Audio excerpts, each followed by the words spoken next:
What's up, everybody? Welcome back to another episode of the Open Discourse podcast. This one's number 8. Yep. We've been rolling into track number 9 off of Home's album Resting State. Sorry, that's just an old DJ impulse, I have to say what the music is, but also because I was excited about it. I really like Home. I've been following the guy Slime Tony on Tumblr before I ever even knew. Many people might know Home song Resonance from being in every single Vaporwave Vine or other Vaporwave video out there in the world. Second only to probably St. Pepsi. Anyway, what's going on this week, Dave? I could just go. Just keep going. Nothing much. My brain is a mess. Just from sort of reading too much news, and thinking too much. You can't read it. Thinking too much as I'm just sort of lying awake at night because things that aren't related to the news are keeping me up at night. Such as, like, something we should talk about, or is that, like, are you vague? No, it's just, like, work stuff. Yeah. Like, my team got roped into stuff I don't want to have to deal with, but now I have to deal with it. Mm-hmm. Gets that programming the Trump regime concentration camp emergency computer locks to keep people inside while they die. I took that in a bad direction. No, I don't know how much I should say on a recording that's gonna technically be publicly accessible on the internet. Christ, nobody listens to it. But don't worry. Background checks, trust me, background checks are thorough. Algorithms are scary. I don't want to say too much, but I work in financial software, and it's soul-sucking at times. Anyway, moving on. In terms of drudgery, in terms of drudgery, or in terms of, like, it's being used for evil, and that just grinds your sense of right to pulp? It's a little of both, just because the nature of working as a programmer means you're going to be fixing a lot of stupid nonsense that wouldn't be an issue if people followed instructions and were technologically literate. But it's also because I know who my clients are and I know some of the shit they're involved in, and I'm not necessarily okay making things easier for them, but I have to. Yeah. You don't know, like, where the balance is of, like, how... Like, they have me by the livelihood, so to speak. Yeah, that's how they get you, goddamn. Man, that actually segues into a cool thing that I can talk about. Go for it, dude. Opening spiels is, like, a couple weeks ago. Was this a month? I don't even... and the travel ban was happening. That was a couple weeks ago, because Trump has not been a president for a month yet. He's just hitting the president, or the 1 month mark, I think. Wow. Today. It feels like it's been all 4 years all at once. That's a nightmare. But so when that was all happening, I was, like, talking with my roommate a bit about, like, there are people, like, working the thing, the TSA, and, like, working the checkpoints and doing all this, and, like, that they get their orders from their superiors to, like, detain people. They've got like their livelihoods on the line, and these aren't military like trained personnel or something. There might be one or something who, like, enforces, but these people aren't, like, what I mean is, like, the types of people who are, very functional in following orders, regardless of their, like, own ethical qualms about something. Like, they're, good at, being a, like, totally neutral piece in the system. Mm-hmm. That is just, subject to the whims of the system. No, a lot of TSA people are, like, less education. Like, I don't want to shit on anybody, but, like, people who, like, didn't go to college, they got their high school degrees, they, like, go into the workforce, they do their shit, and a lot of that, in the same way that, like, basic security, like, private security industry stuff goes, Mm-hmm. like, they can do that also. If, you got your eye for paperwork and you, like, are in like good enough shape, you maybe have an imposing physique, and you can just you follow instructions like that, but not like to the extent like a career soldier would. Yeah. Like their like ability to follow directions is like crazy different. So I was talking with my roommate about like I can't expect anybody to really put themselves at risk for anything, but I would like to see when all of this protest is going on, and there's protesters in the airports, and there are like lawyers hanging out in the airport working pro bono to help people, and there is the like taxi workers strike, Mm-hmm. this whole thing. That those are people going out of their way and like sacrificing a large part of themselves to be present and make a stance against this. And what I would have liked to see is even a small contingent of strikers from inside, like the TSA workforce. Yeah. And I'd say that it sounds like the TSA is like a government organization. Those are more like that seems more bureaucracy, but they have their boots on the carpet of the airports to enforce like, hey, like word came down and stuff.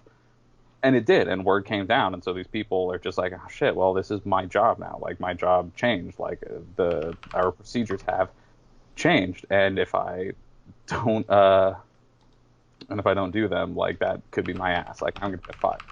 And and it was dubious. Like the claims were dubious because like it came down, like word came down fast and hard, and this was like the new thing people were supposed to be doing, working these jobs, is detaining people. But it was so dubious the entire time. People were like, "No, this is unconstitutional." Where like the courts are getting their shit in order to like overrule it. Like it shouldn't have just like gone through so quick and so immediately implemented. It was like it's non-constitutional to like enforce that, which has been playing out over the last couple of weeks, and I think that's good. But like, man, there really wasn't like anybody who was just like, okay, we understand that there even like in a manager position at these TSA checkpoints in the airports, like there wasn't someone to just be like, okay, that seems a little sketchy. I understand we got a letter from the So president you're or something. saying no one broke ranks that you know of. Exactly. Mm. And it reminds me of this like old story of like and this is totally apples and nuclear oranges, but during the Cuban Missile Crisis, there was like somebody just like saw something on a radar screen and they're like, oh shit, it's a missile. Here we go. Time to Yeah, and the mutually guy disobeyed or destruct. orders and didn't turn the key or press the Yeah, button that would have this guy blown was up just the like world. this guy was Yeah. just like, wait, maybe let's take a couple minutes on this. Yeah, and And then there's an word came down, and it interesting was like, and it was. I wish I had the name of this dude. I'm sure this dude was never seen again, actually, for not destroying the world. He was probably vanished he into the was black. no, he was I think put on trial for not obeying orders. Ugh, that dude deserves a fucking speaking tour to go around and tell people, like, Well, just you take know, take a it's fucking second, it's eat some chips, like, think it's about what you're doing, and interesting that decide you if you say want to that obey. because it's a very interesting ethical conundrum because it's only a good thing in retrospect because we know there was no nuke. And so the argument then becomes, was he a coward or a hero for not wanting more destruction? Because you have to believe at that point in time that they believed there was a nuke. Yeah, And I so mean, that's the debate, and I personally don't think there's a 100% correct answer to that. no, because Um, if fucking Milwaukee was like the city to get it, and if it was only one missile, but Milwaukee just was a fucking pile of ash or something, then that guy would have looked like a total schmuck for sure. Um, but but I don't know how to place that, but I definitely think that dude erred on the side of not starting a nuclear holocaust. So yeah, believe no, him. But I agree. um, I mean, I'm wait, where sure was there were individuals at some point that were not okay with what was going on, but there's a psychological, a pretty famous one, I think, psychological experiment that shows people go pretty fucking far. Average people go pretty far under the pretext of following orders. oh When yeah. when the responsibility is not theirs, they will do a lot more than they would under, their own choice, I suppose. Yeah, God damn it, which is how fucking the Nazis made like the world's biggest killing machine through bureaucracy Well, they and actually through like military the positions and ranks and Nazis, obedience. the Nazis, and also to some extent Soviet Russia under Stalin, they Oh, industrialized also, murder. that's it. That's exactly what it is, industrializing. And nobody has like everyone, everyone thinks that they're the one dude in the firing squad who doesn't have the bullets. But like you probably have the bullets. Like it's easy to deflect a sense of responsibility for this shit that goes on. And and so my point in all this is like I don't know, like every we talk about the guy who like didn't launch the nukes or something, and he could have been that could have been the worst gamble in the history of America or something. But like I don't know, in fucking The Dark Knight, everybody liked when both of the boats didn't blow the other one up. Like they if for those of you listening, if you'll remember, the Joker put two bombs on like two boats. One of them was full of criminals, the other one full of normal people, and they're like, oh, if you don't blow the other one up, the other one will blow you up, and they both had a set of detonators. And there was like this one like businessman on the civilian boat who's just like, they're criminals. We don't like I don't give a shit about them. Give me the thing, but he couldn't do it, and he put it back in the box or something. And then on the criminal boat, like it was the big tough the Green Mile That guy, Michael yeah. Clark Oh god, Duncan. the Green Uh, Mile. yeah, is that his name? I There's don't a know his Michael and a Douglas. I don't know his name, but that I will never forget the Green Mile. Oh my God, what a dumb movie. I haven't seen it actually all the way through. It just he grabs Tom Hanks's dick and then spits bugs out of him. Anyway, so Michael Clark Duncan, the comparable huge black man, is just like, you don't want to kill people, but I've killed people, so let me do it. And he takes it and he has a detonator and he throws it out the fucking window. And everyone thought like, oh, that's what a risky sort of sacrifice thing to do. So and but that's cool, and that's like a reflection of like the of literally the theme in that movie. That was a reflection of the goodness of human nature. That was the entire point, that like they disproved the Joker's ethos, was that like and does this total like Hobbes versus Rousseau bit where they're like, no, humans are like inherently good, and even if like we explode or something, we're not going to do this like prisoners game theory bullshit where we think they're going to think that we're going to think they'll do it. No, they just, it's like it boils down to a simpler decision of like, do I want to kill like a bunch of people by pressing this button? And it's like, no. And I think that's sort of what the dude was going for with the nuclear button. He was just like, maybe let's just wait for a second set of confirmation. And confirmation came back and said like, no, it's not a missile. Please don't destroy all of humanity. And so he didn't. Which, goddamn, I don't even have the necessary like rhetorical resources to approach why mutually assured destruction is the fucking scariest concept that was very acceptable to a lot of people for a Well, time. it still is. The idea of nuclear deterrence is still very much alive, and nuclear disarmament is very slow and painful because you have nations like Iran and North Korea like openly flaunting that they're developing nukes, and so you have other countries going around saying, "No, everybody, get rid of your nukes, get rid of your nukes." And it's one of those situations where it's like it's kind of comparable to like why personally I find the theory of anarchism is BS, and that's not like what most people think of as anarchy as pandemonium, but like that there is no class system, that there is no ruling class or what have you, you know? Yeah, that's Because rhetoric I've been coming around to a lot lately. all it takes is one bad person to screw it up for everyone. Mm. What I've been coming around to a lot recently is the difference between anarchism and chaos. The powers that be in the structure, in the archy that we have, whatever sort of archy that is, definitely engineered the cultural vision of what anarchy is to be lawlessness and Mad Max Wasteland style madness.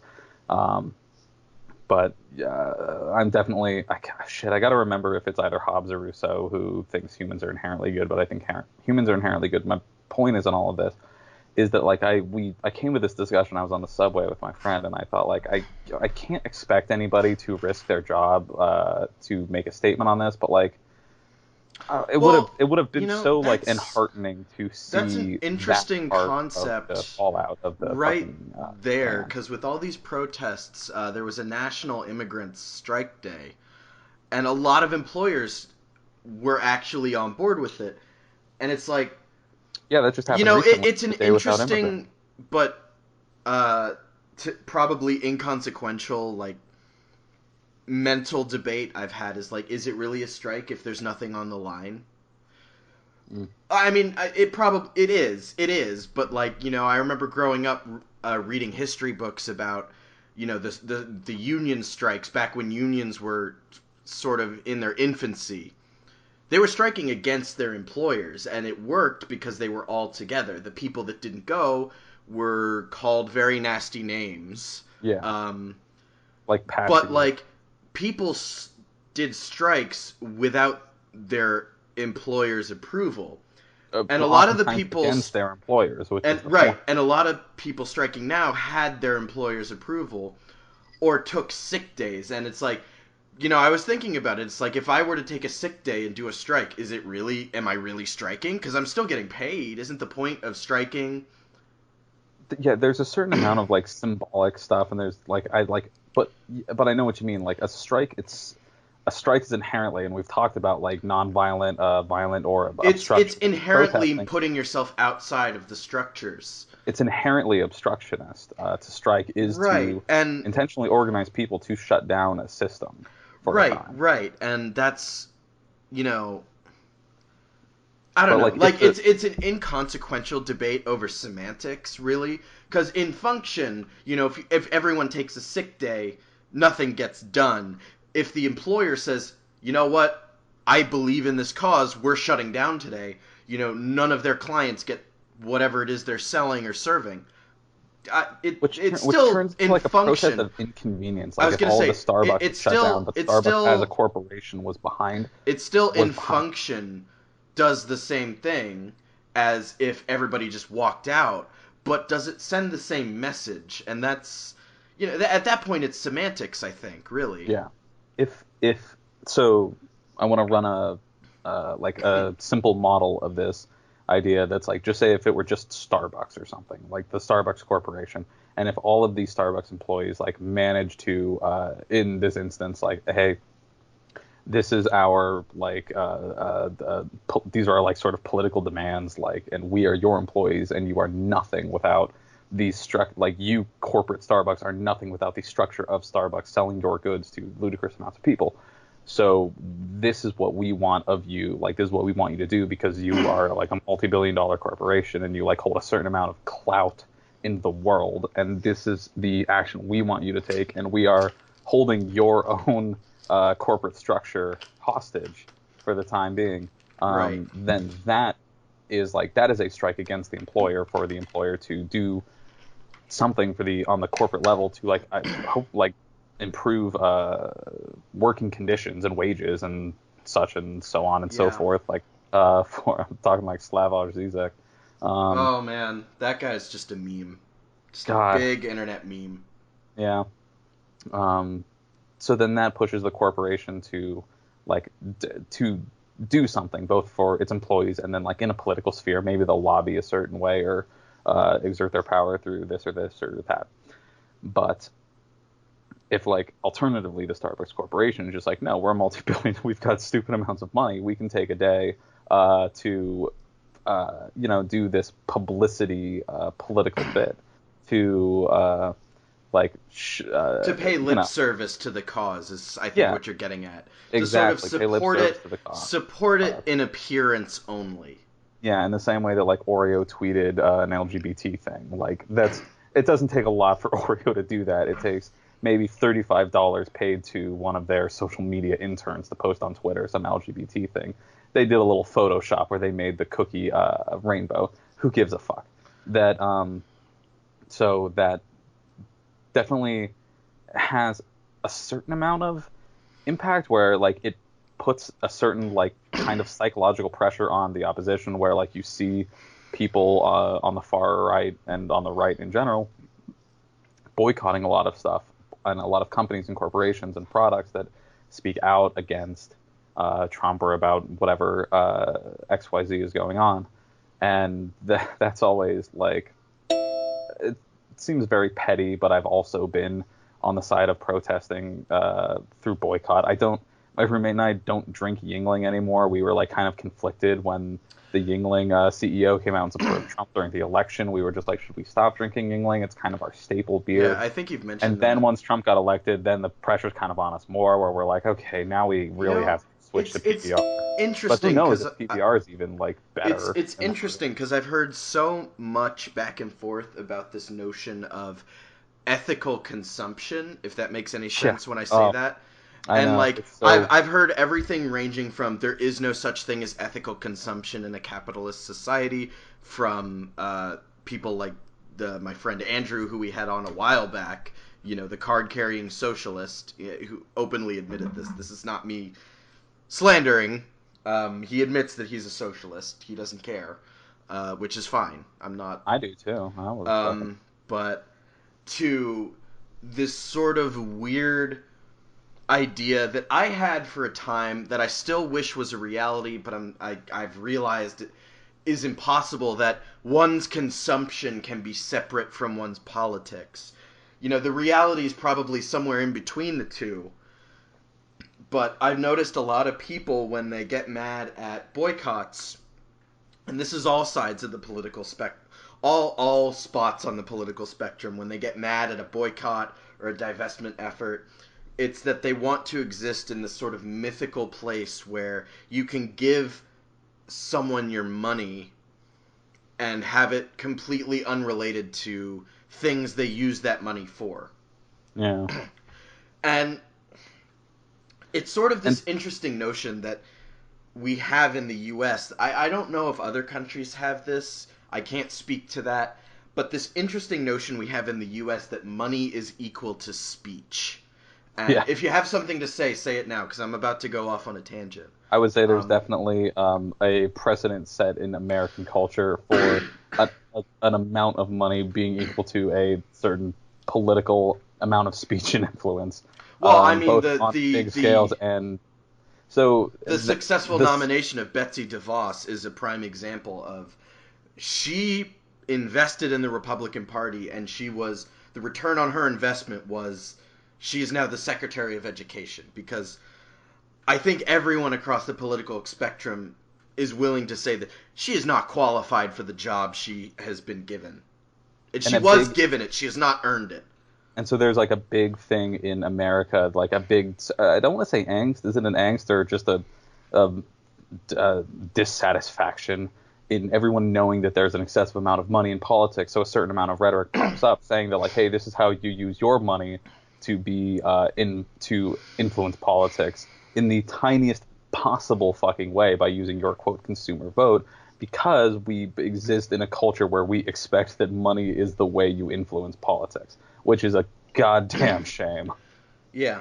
So I think it's an outcropping of like the excessive amount of money in politics, like filters down to the consumer level, where like people have, it's just a certain amount of Well, see, it's self-fact that it's like money interesting is because, politics, and now we wonder like how do we make our money well, politics when we it's have very little. interesting because you could argue that it could be theoretically in a more equal society, in more economically equal, if the wealth were more equally distributed. I'm not talking about a socialist utopia, but less super rich and super poor. If that makes any sense. If we were more towards the middle of the bell curve, as a society, Yeah. um, it kind of makes sense, because you would donate to politicians, to efforts, to organizations you believe in, and that furthers their efforts toward that cause. That makes sense at a basic level. But it breaks down in the scenario where you have families like the DeVos family, where they are so rich that they can buy their way into the halls of power. And then it breaks down even further when we have this notion that was sort of codified into law almost, certainly into legal precedent, after the Citizens United Supreme Court case, which I'm sure a lot of people know. But it was essentially ruled that corporations are people, and therefore they can contribute as much as they like to all Ugh, manner of things. yeah. And One of the while that's harbinger of fine like in the symptom. principle, if you follow the logic that money equals speech, I would argue that money does not equal speech when you're throwing so much money around that an individual's voice is drowned out. Because when you're throwing around the kind of money that a corporation can throw around, that drowns out a pretty significant number of people and a pretty significant number of small donations, which is one of the things that put Bernie Sanders on the map, was that he somehow managed to contest that with small donations Yeah. to I guess infringe upon the elite status of the words. And I would But super like I to have believe in words. I that have the death of a best thousand words. cuts.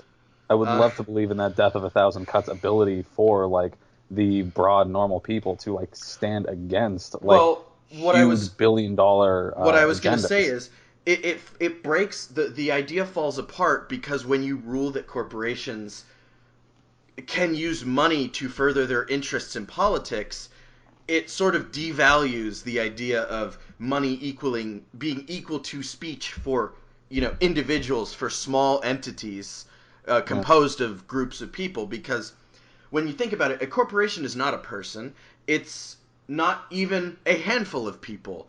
It's a board, and it's It's so investors, and they don't act in their own interest. They act as a sort of pseudo state, following their own profits, their own self interests.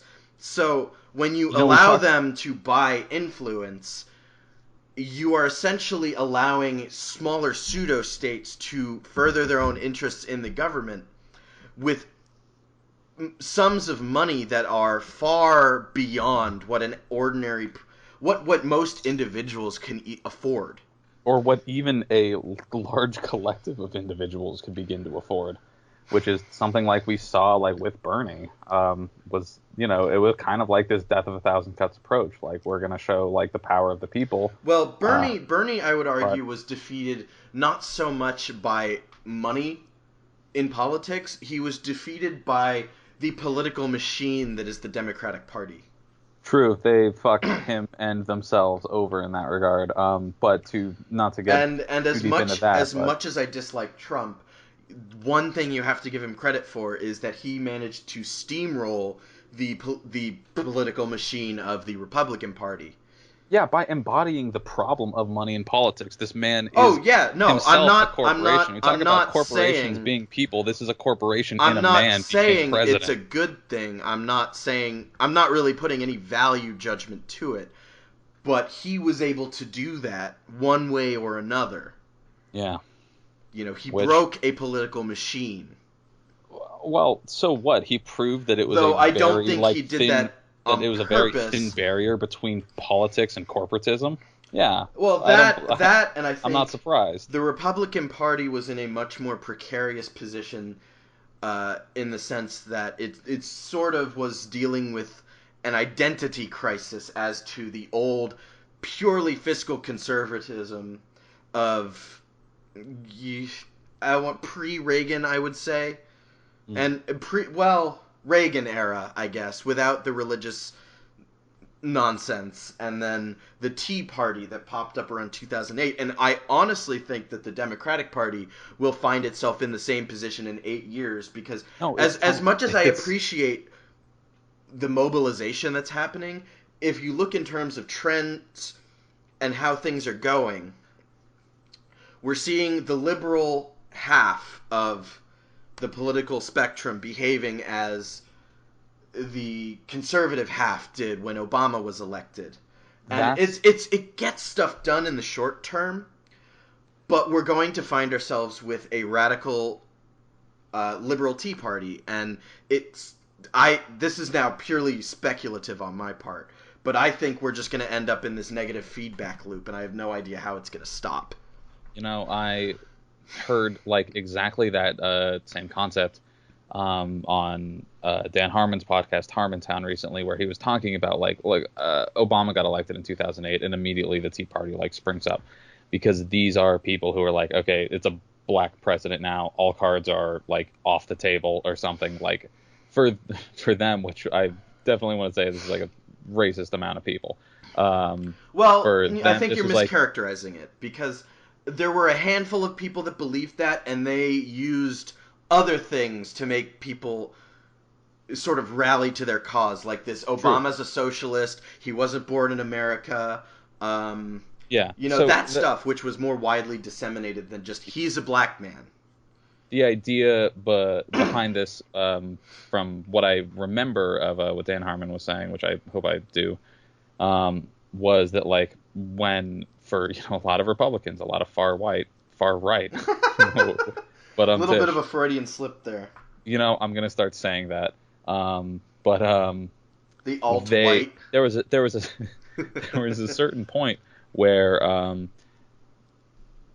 it was like, okay, the president's black now. Like, so there's no rules. Things got way out of hand from our perspective.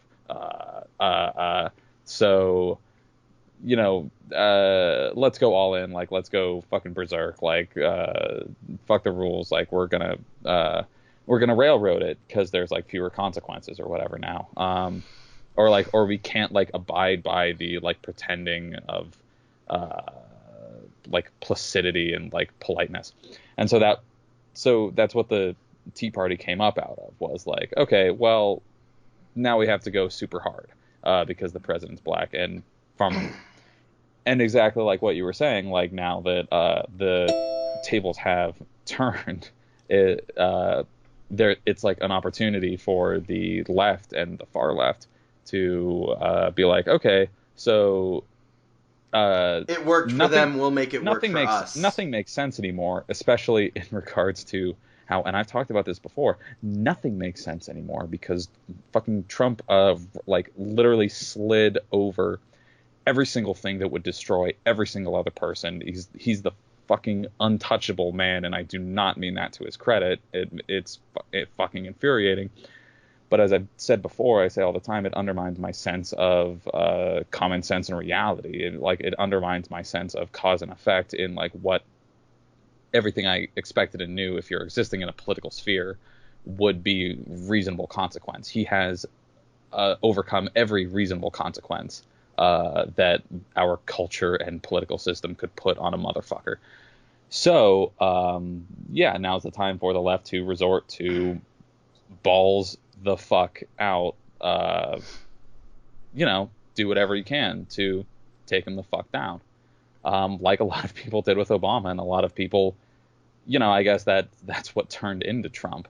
And it seems like what you were saying, and I don't want to shit on you at all, but it seems like bipartisan rhetoric, which is just like, oh, if we form the liberal Tea Party, then what's to say we're not going to become even worse and install like a worse leftist despot than Trump in regards to this feedback loop. And Well, I would, and I get where you're coming from, but this is something I'm coming around to, is that like I want to be allowed to think that I'm like better, that some politics are better than some other politics. Like, it's not made equal because what happened now is a resurgence of right. fascism That's in the United all States, and well I and don't imagine it's going to good. swing back into harder fascism. Like Right, that's all well and good, but let's be real here. This goes back to my rant last week.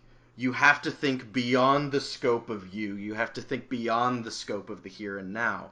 There have been socialist, communist despots, not fascism, demagogues. It happens. When you use the tactics of extremism, extremism is the result. And I'm not trying to say we shouldn't resist.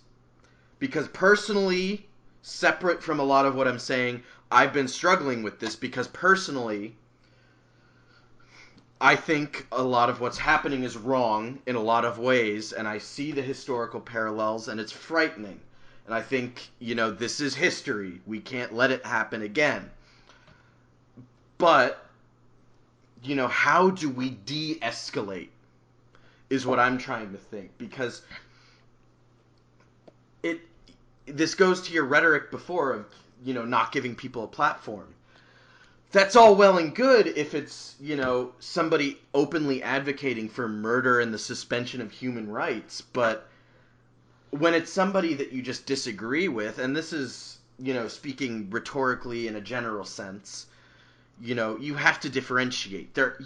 We cannot lose nuance when we approach problems, when we try to solve when we try to come up with solutions, and we are, and that's what's so very frightening to me, is that, yeah, okay, this Trump situation, it's bad. This alt-right situation, it's bad. And I'm not saying we need to preserve the moral high ground, because we need to stop the bad thing from happening.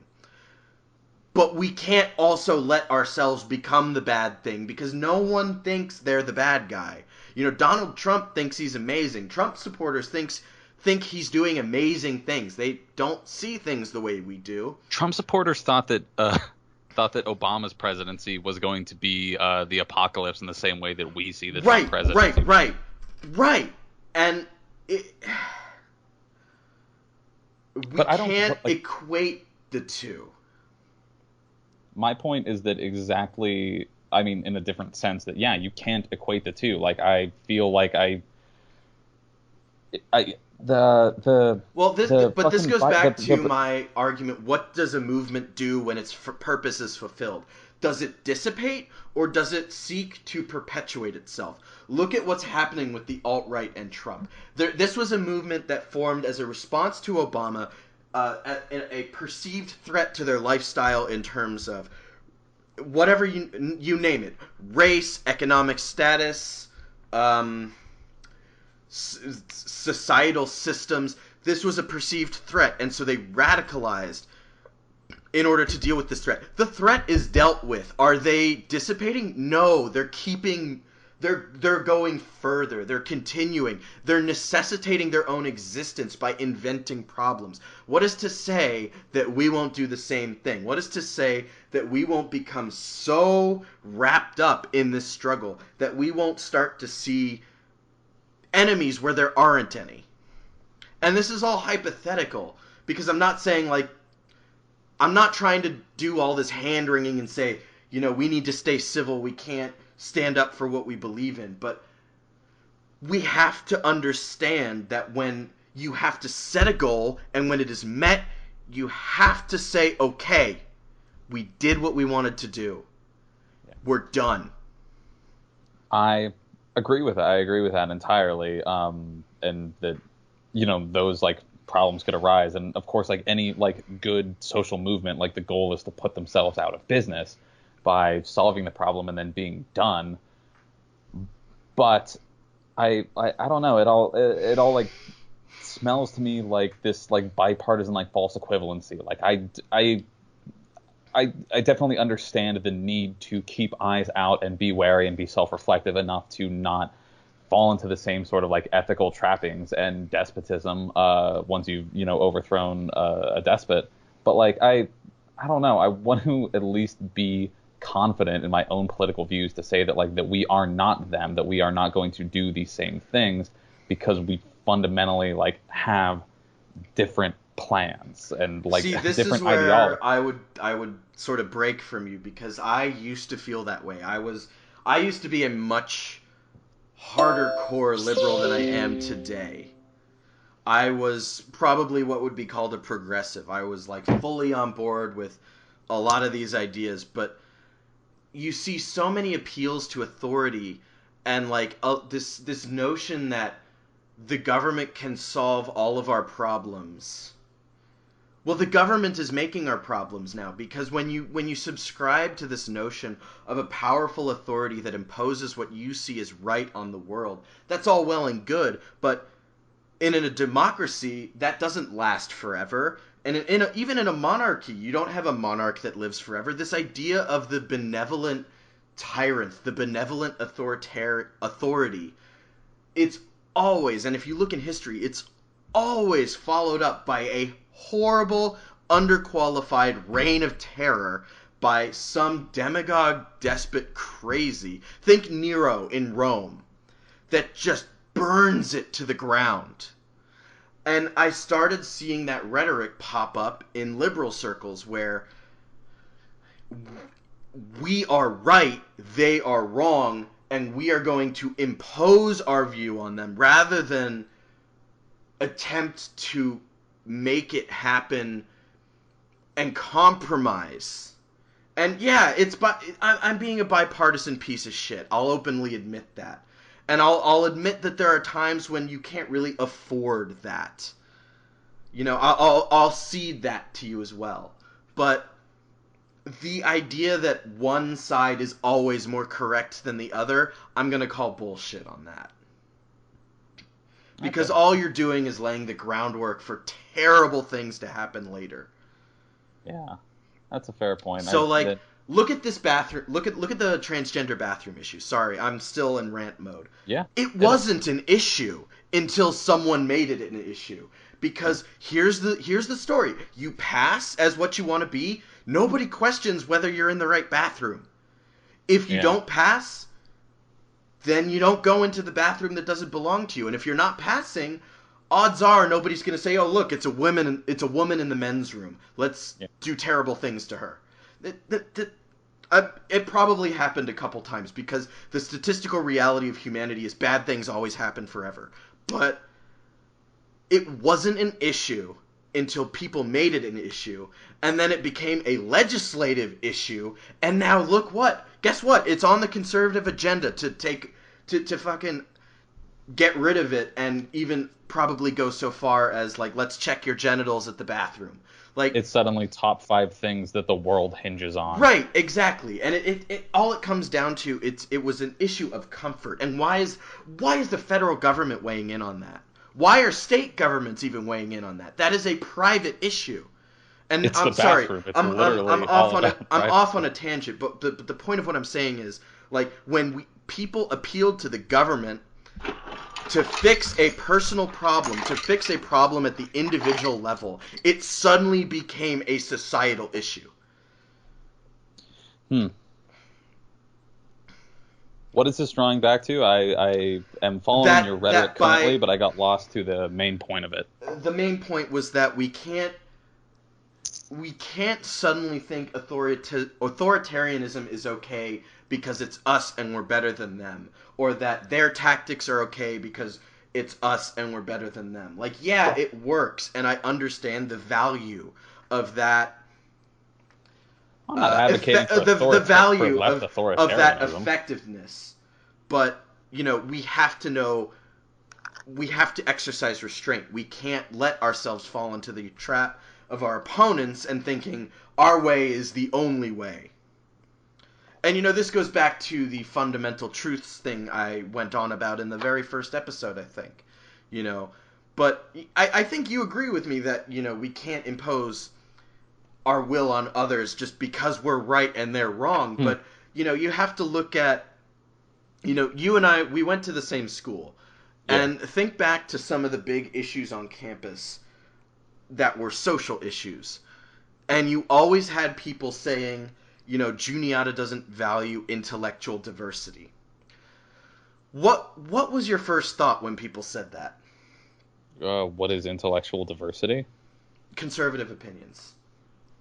That's generally shorthand for I'm in a liberal environment and I'm a conservative and I feel like people don't let me speak my mind without calling me a bigot. Mm. Oh That's God, there that's was. that's shorthand for that, I think, I personally. swear to God, there was an article that I should have read today.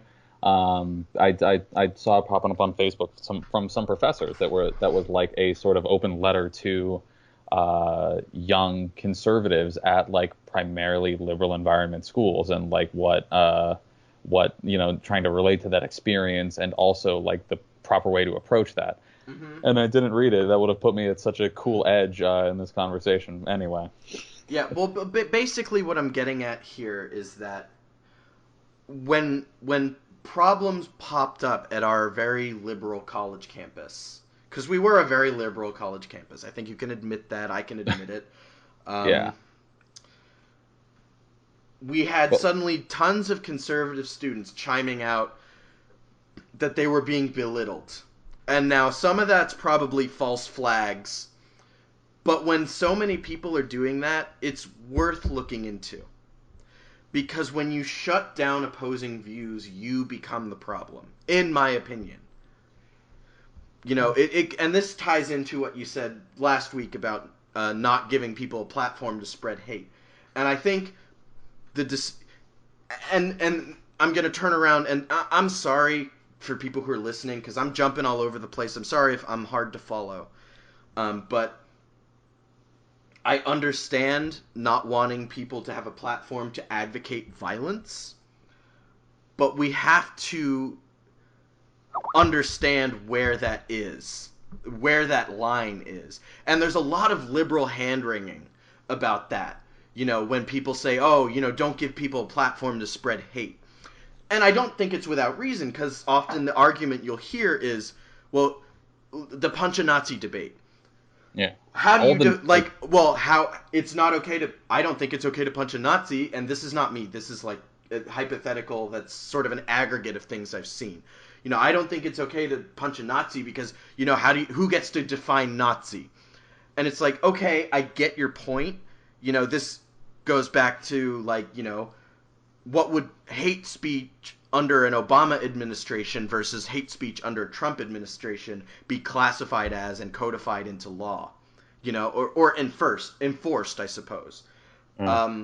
So yeah, there's that logic of, you know, who gets to define it so that it you know, and there's some truth to that. Definitions change.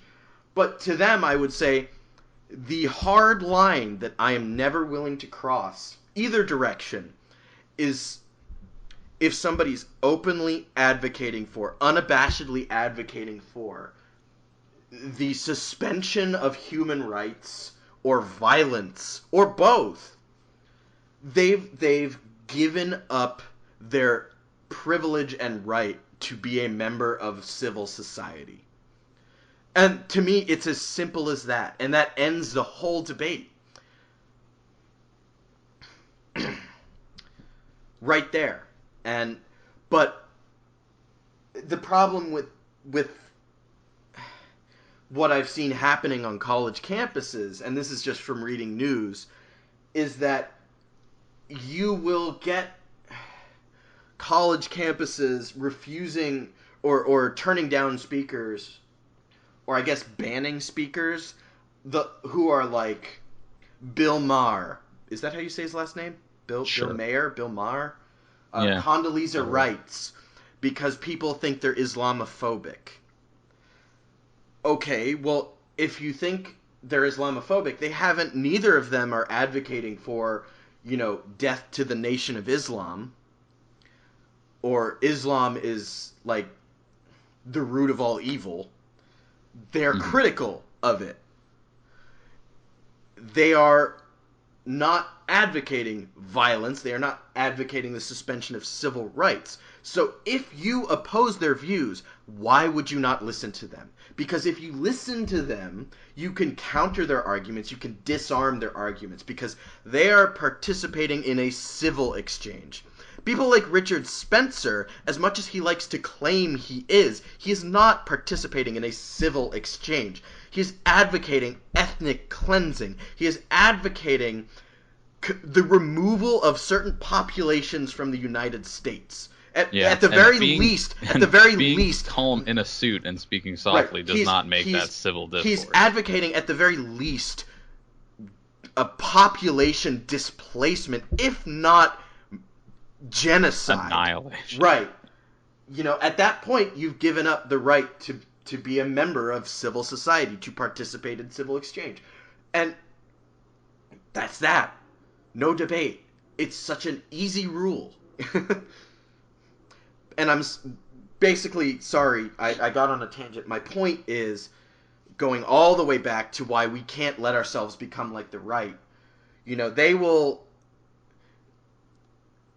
shout down liberals with things like libtard, socialist, you know, cock stuff. Yeah, stuff like that. But, you know, the left has their own set of memes that they impose on the right like that, with, you know, they'll say, "Oh, you're a bigot, you're a racist, you're a sexist, you're Islamophobic, you're homophobic," and this, it sort of devalues those terms, because how, and I think I've said this before. You could call me on it if I have, but how can you call out oppression, real oppression, like the Muslim ban, and expect people, all of society that is supposedly opposed to oppression, to believe you when you're characterizing the things like the criticism of Islam as oppression or violence? Those terms lose their value, they lose their weight. Mm. They lose, you lose the ability to raise the alarm. And both sides of the extreme ends of the spectrum have done this. And please talk, because I'm rambling now. Yeah. No, I'm sorry, I'm getting kind of lost in it. I'm lost in the sauce. Um, Shit. Yeah. My mind is very slippery. I'm losing grasp of. I got too much going on. Too much brain nonsense. Yeah, it's all really fucking difficult discourse, difficult concepts. Yeah, none of these are, like, I'm making it sound like these are all easy answers. No, these are things that I've thought a lot about and I've struggled with, and some of these I don't have answers to, as you've heard. Sometimes I contradict myself because, again, they're difficult concepts, and you're welcome to call me out on that, Jay, or anyone I've been in listening. the same position. Um, I do that stuff. and sometimes I don't have an answer, but these are difficult issues, and yeah, that one issue of, if somebody's advocating for the suspension of rights and violence, they don't deserve to be a member of civil society. That's an easy answer that I came to for a complex question. Yeah. But a lot of these questions are super complicated, and I stand by what I said earlier, that we cannot lose sight of nuance, even though things are dire. That's Yeah. not to say we shouldn't take action, because we should. We should stand up for what we believe in, but we also shouldn't treat everything as though it's an us versus them issue, a right versus wrong issue, necessarily. Sometimes it is, but oftentimes it isn't. Yeah. I've heard something that I've heard recently I a was gonna lot say, because about. I just did a huge rant and covered a lot of different things. Yeah, and fuck, there was a really salient point, and maybe, and I wanted to lead that into what I'm talking about now, but maybe if I Was it just talk about it about? now, it'll connect back. Was it about? Yeah, no. Do whatever you want. Like, use your brain. A big criticism recently I've been hearing a lot about, the past 10 years of liberalism, and certainly the definitions of liberalism and leftism and progressivism are all changing and shifting and intermingling and crossing over now, because, the political landscape is different. But I was, as I was like more, classically, labelably liberal in like the last couple of years, some criticism, of course, of political correctness that never sat right with me was speech policing and tone policing, and that's something you've touched on a couple times about, like, Yes. you've devalued accusations based on language because it's been used to a certain extent to petty, Pettier. Yeah. pettier policing and stuff. Not necessarily petty. I think, but It's just pettier than it should be is what I'm getting at. it's muddied the discourse, and it's like made it difficult to make serious accusations anymore. Right. To any certain like type of bigotry, because a lot of stuff gets thrown around about like bigot this, bigot that, based on language policing, and that's something I've Right. seen. And to the credit of a lot of people I personally know on the right who make this complaint of, like, I speak my mind and I'm called a bigot, that at least they understand that being a bigot is a bad thing. Because I've dealt with plenty of people who are like, yeah, and this is growing up in the South, like, oh, so what? I'm a bigot. It's true, though. Like, there's that sort of attitude as well. So, Wow. those, yeah.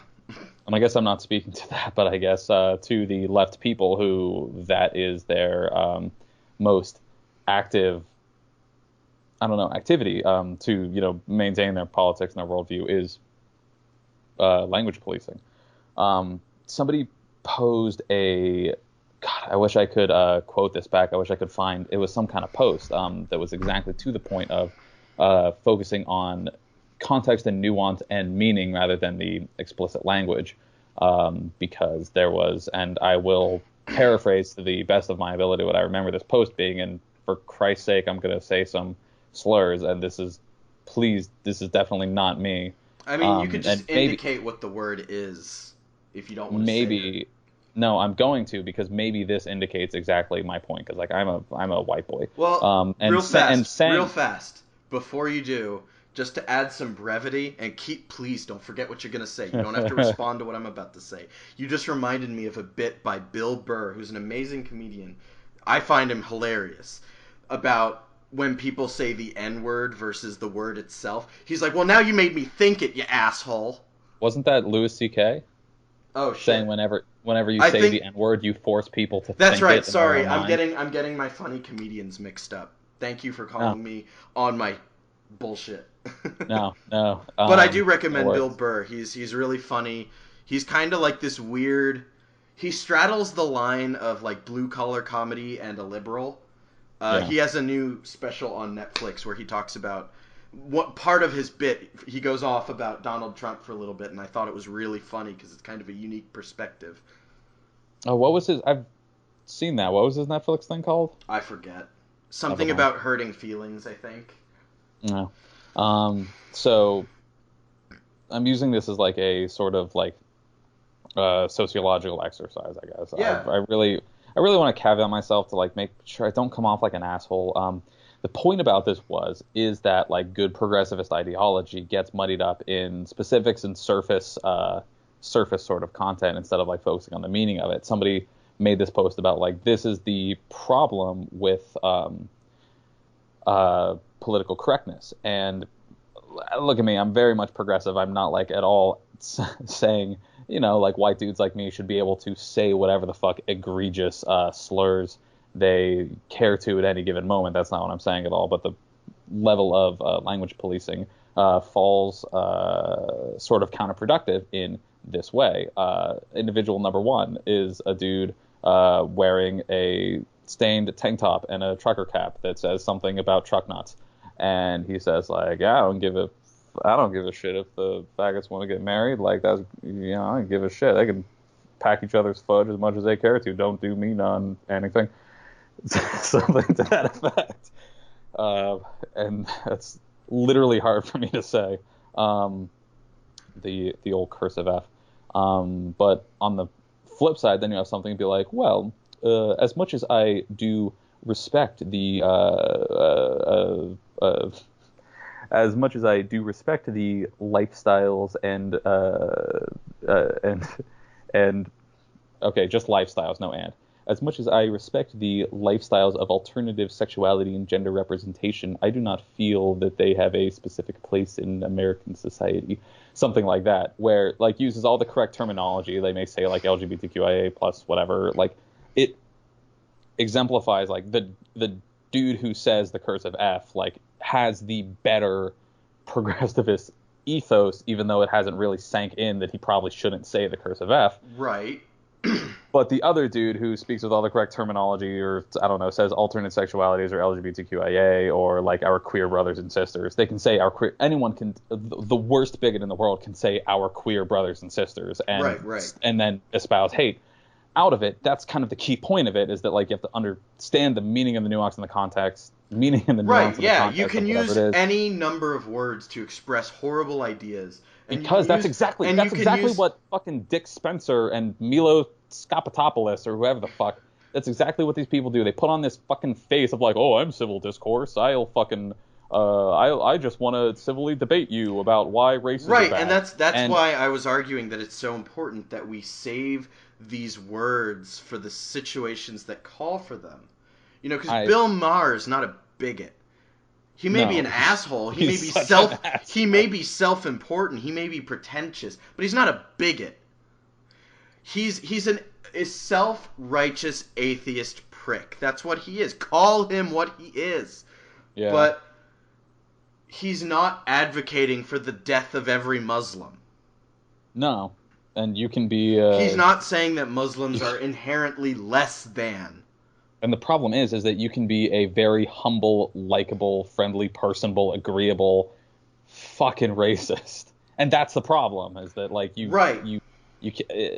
gotta step away from tone policing and stuff, and that's what's led me to just be like, there's fucking all these bullshit, fucking political cartoons about like a fucking Richard Spencer looking motherfucker who's just like, oh, I'll say a thing about my stance on politics and I will be calm and reasonable about it, and then like the other dude at the other podium in debate is like this fucking like cartoon hippie like holding a chair about to hit him with it, and he's like, I disagree, but I fucking only know how to resort to violence. That's the exact kind of like fucking right. That's exact bullshit. Well, that goes it's like, to... no, you can't, because I've talked about this before. You can't appeal to the morals of or the logic of neo-Nazis. Right. Well, think about it. All they can fall back on against that. All they can fall back on is free speech. Because they know that the game is about They know that the game is about civil discourse, and that fucking and I'm like borderline about to say libtards because I don't like where liberal culture is going. I agree. I think I agree with where you're going. Their staunch ideology advocates for the free expression of Nazism. That's my point. Oh, never mind. I'm not with you then. I mean, I agree with what you're saying in the sense that we should be keeping this kind of stuff in check, but again, we have to be focused. You can't call someone a Nazi when they themselves are not a Nazi. Exactly, got to pay attention to the actual platforms, which in the case of right, and again, this goes fucking, to quote peaceful ethnic cleansing. This goes to listening and reacting appropriately, and using your critical thinking and not focusing on when you deny someone a platform, or when you respond to speech with violence, you're only martyring them and letting them play the aggrieved party. You can't let them do that. If you want to discredit them... I agree with that, but also I think you shouldn't let people use aggrieved party and have that work. Stop. That is the big tactic of liberalism right now, is this whole, that's one of the problems I have with intersectional thought, is that victimhood is somehow like the cultural apex in through this lens, where the most oppressed group, however you want to define it, is somehow more important now than everyone else. And that's a huge oversimplification, but to say that, somehow because we've defined this group as more oppressed than you, they are more important than you. Well, that rhetoric is turned around on them with Richard Spencer and Milo Yiannopoulos saying, oh, well, my right to free speech is being suppressed. People are attacking me. Well, okay, that's true, but have you considered that there's a reason for that? I agree with what you're saying, that victimization should not be a functional currency in the discourse. Well, that's what I'm saying, is that certain schools of liberal thought have made it that way, and we're seeing the right, the extreme right, start to use that. Yeah, and that's so they're trying to use that currency. And so I do believe that there are profoundly culturally, politically, economically, socially put upon groups of people that are victims of the culture, be that certain ethnicities or alternate sexualities or gender identities. And this is my point where I'm saying, use your using your critical thinking to say, no, I understand there are very much put upon and victimized people in the world, and definitely America in the culture and in the discourse does not have much of a place for Nazis to take a stand, but I believe that ought to be the way it is. So I do not respond to people claiming victimhood about having their views oppressed when their views are genocide. Right. But I guess this just goes to my bigger point that I've made a few times now is you cannot expect that any techniques, actions, logic, rhetoric you use that you consider to be right and justifiable will not be turned around against you. Yeah, it's fair game.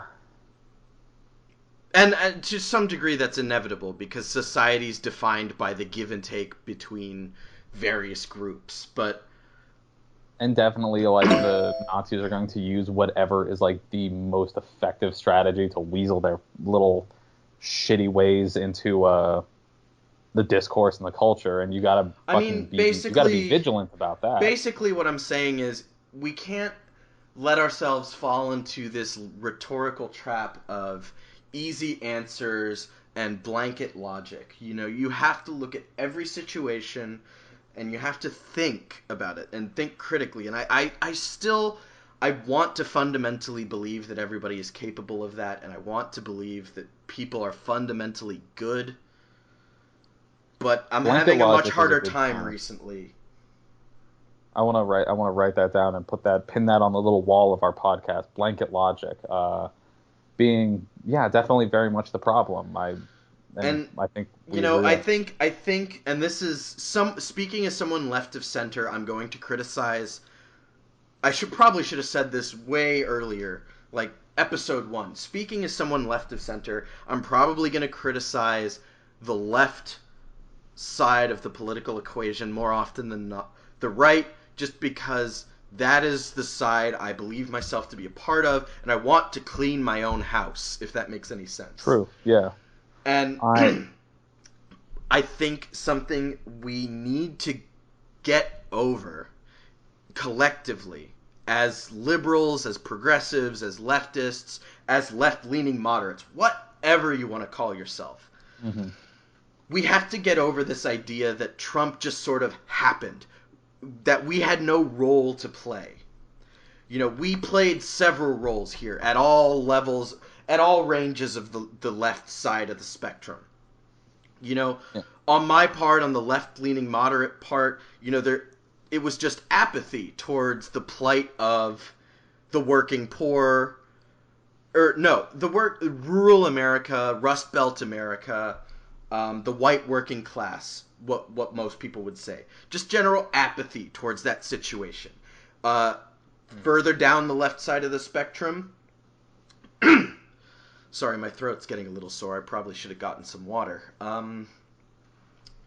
If you want to pop out, I At can the offer. extreme end of the spectrum, we played into it by no platforming people who probably shouldn't have been denied a platform to speak, by imposing these leftist memes about how the West is the root of all evil and how white people are terrible. And it's sort of a mischaracterization, but that's how the right saw us, and that caused a reaction in the in the right that led to the rise of Trump, because he billed himself as the anti-political correctness candidate, the anti-safe space candidate, which, as I know and you know and I hope other people know, is super ironic, because he Yeah. has advocated the idea of safe spaces, like, oh, the theater should be a safe space. How dare the Hamilton cast say Oh, a that's the polite a fucking funniest. polite concern to Mike Pence and stuff like that. So, you know, that's one way the left played into the rise of Trump. And there's a whole bunch of other stuff that I thought of before and I'm losing now because I started coughing. But we cannot pretend that we had no role to play here. It is a give and take relationship, and as unjustified as we think they are, we are sort of living in like dual realities, and I don't know how to fix that. But Yeah. we can't pretend we're blameless. Yeah. That's not to say we need to start like flagellating ourselves and saying, "Oh, I'm guilty. Oh, I'm terrible." But we can't pretend that, you know, oh, these terrible people just came out of nowhere. You know, Yeah. And I I was reading something about, you know, and this goes to my saying we shouldn't cheapen the term Nazi. I read something somewhere that was like, oh, well, you know, I started agreeing with certain things Trump said, and people called me a Nazi, so I said, fuck it, I'm a Nazi. And to be fair, there's probably a bigger issue there because I wouldn't do that. I've dealt with those sort of criticisms, and I never said, fuck it, I'm a Nazi. But you're driving people further down to the fringes, is what I mean to say. Okay, I stealthily got some water, so I'm good now. That's fine. Yeah, do what you gotta do. I can fix it in editing. Like, No. I scooted my chair to a water bottle, and I have water now. I moved my whole computer downstairs so that I could fix myself another rum and coke. I picked my microphone up, and I moved to get water, and now I have water. Man. So I'm kind of... I'm with you that, like, the left needs definitely a lot of criticism because the left was not a non-player in the process of getting to the way things are now, but I also believe that criticism should temper progressivism. I know what I was gonna say. Sorry, keep going.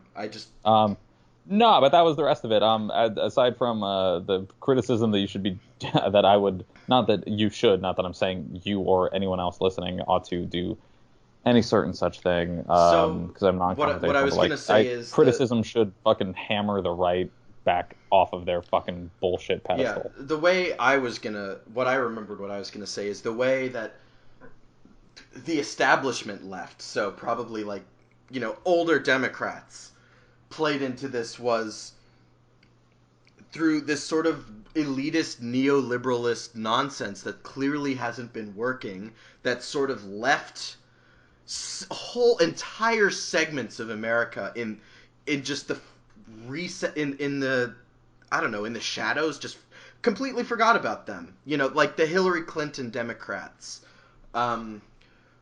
where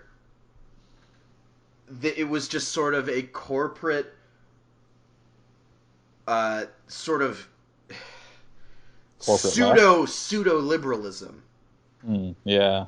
Like where Hillary Clinton is sort of like the embodiment of Henry Kissinger and like neoliberalism as like a corporate appeal or a liberal appeal to corporate structure. If that makes any sense. That didn't make sense to me when I said it. That's fine. That happens. But they played a part in just sort of refusing to admit that they may have been wrong. And that like, vote for Hillary Clinton, be on the right side of history. Like, the first woman president is more important than all of these shady things she's said and done and been involved in. Not to equate her to Trump, because she was by far the preferable option in my eyes to Trump. Which, real quick, President Trump has a private email server. Oh yeah, big time. So, but, chew on that. Like that's the establishment left. That's the role they played, was that they valued the establishment and business as usual over, hey, things aren't working, we should fix that. Which was all of a sudden, and then like, that's where the Bernie or Bust people. The worst part that's where the Bernie or Bust people came from. That's where the people who went from Bernie to Trump came from. Ugh. I would sneer so hard at a motherfucker who is like very left, but they're like, Trump. Well, I'm gonna put this out there. I want to hear from a Trump supporter or someone who supported Bernie or went to Trump. Really just anyone who either didn't vote or voted for Trump. I want to understand. I probably won't agree with you, and I promise not to interrupt you any more than I interrupt my friend Jay here. But I need to understand. I need to understand. I'm perfectly fine disagreeing with you. I probably will, but I need to understand, because right now nothing makes sense to me. Yeah.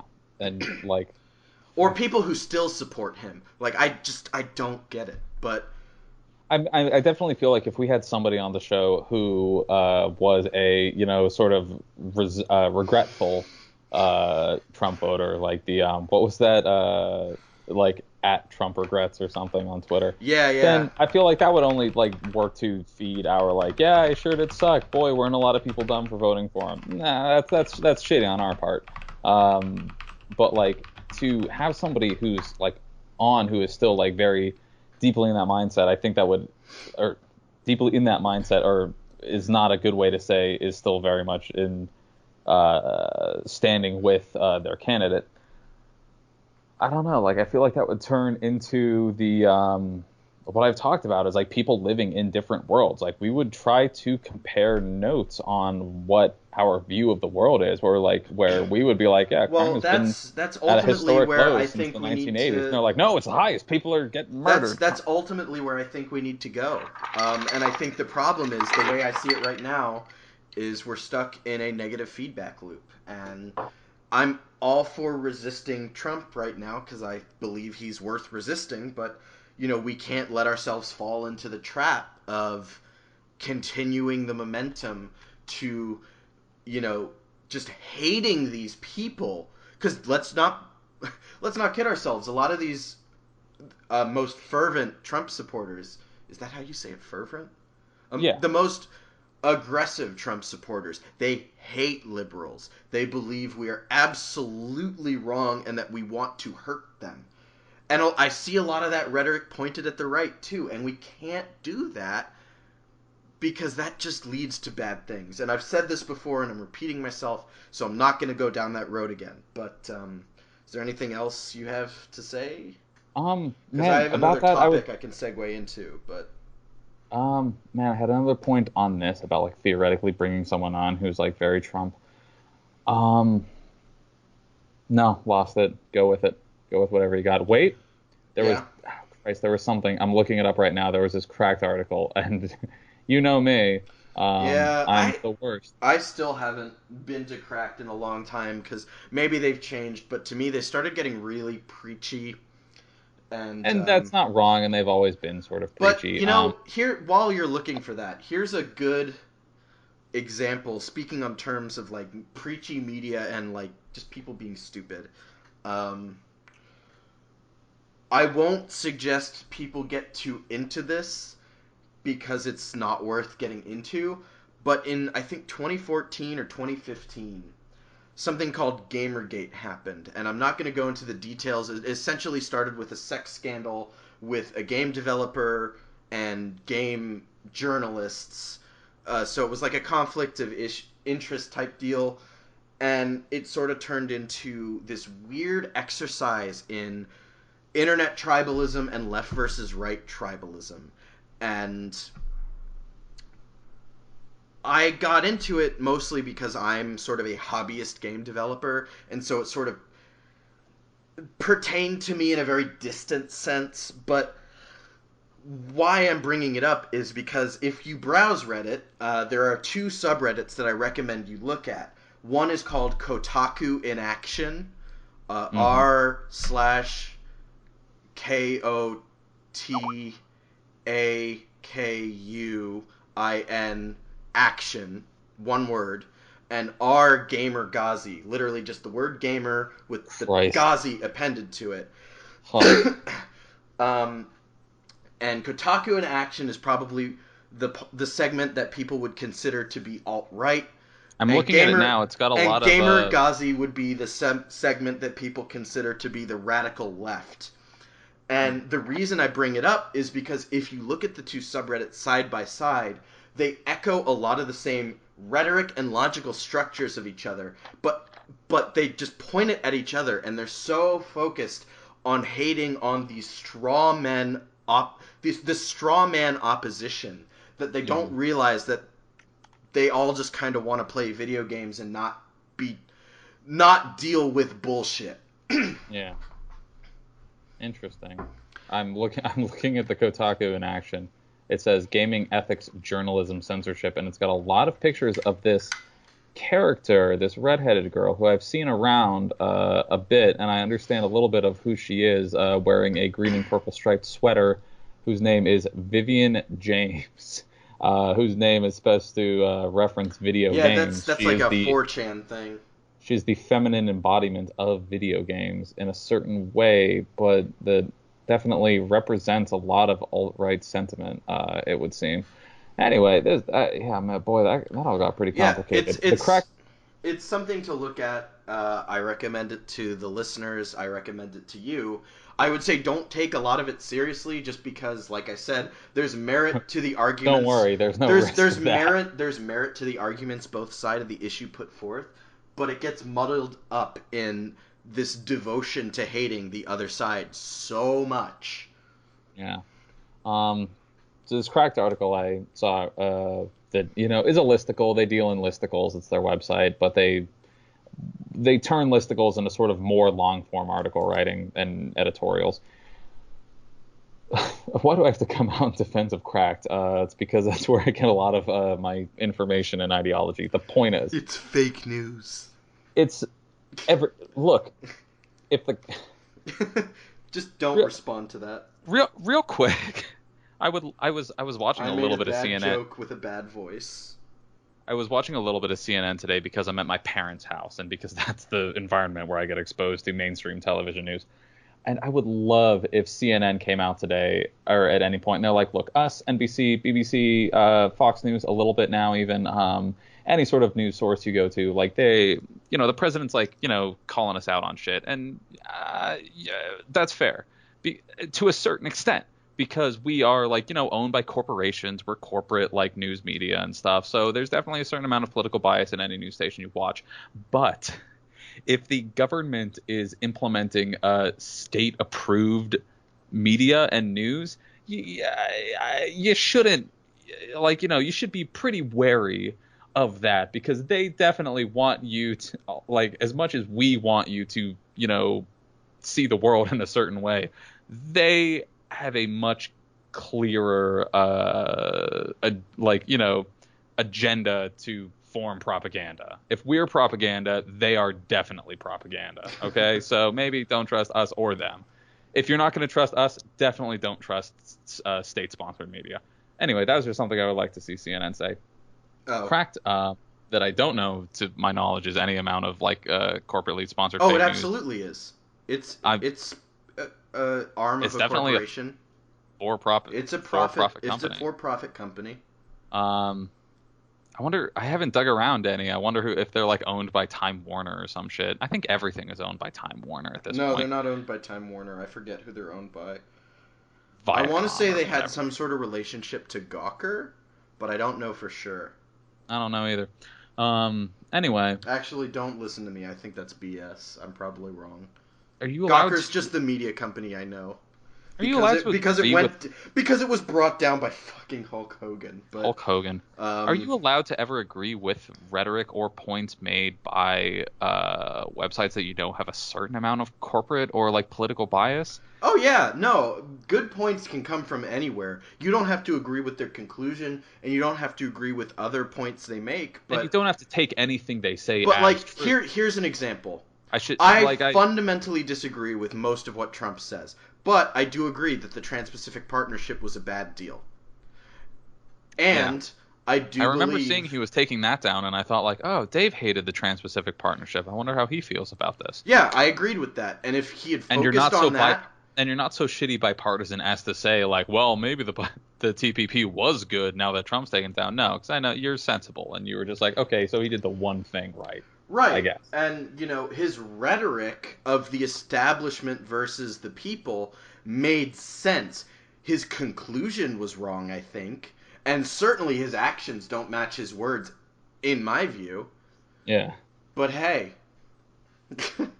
So this article that I read earlier today that was 6 big differences that turn city dwellers into liberals.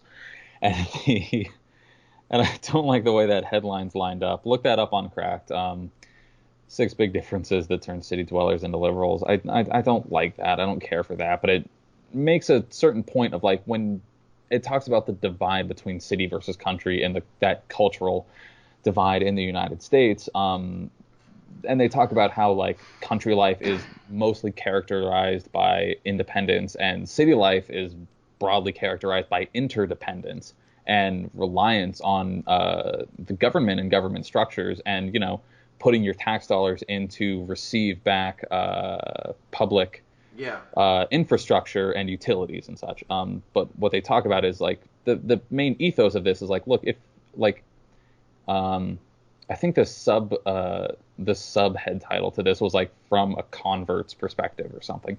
Was that someone was the author of this article, Loie Nuning, I don't know how to pronounce that name, was basically on the point of like, look, I moved from the country to the city and it was tough and I dealt with like the foofy liberal type motherfuckers, and at the same time I absorbed what I saw from the city, and the world is different there and it changes your views on things, and you begin to understand why urbanites and why this like different American cultural sphere has distinctly different values from you, and you begin to agree with them given the circumstances you see around you.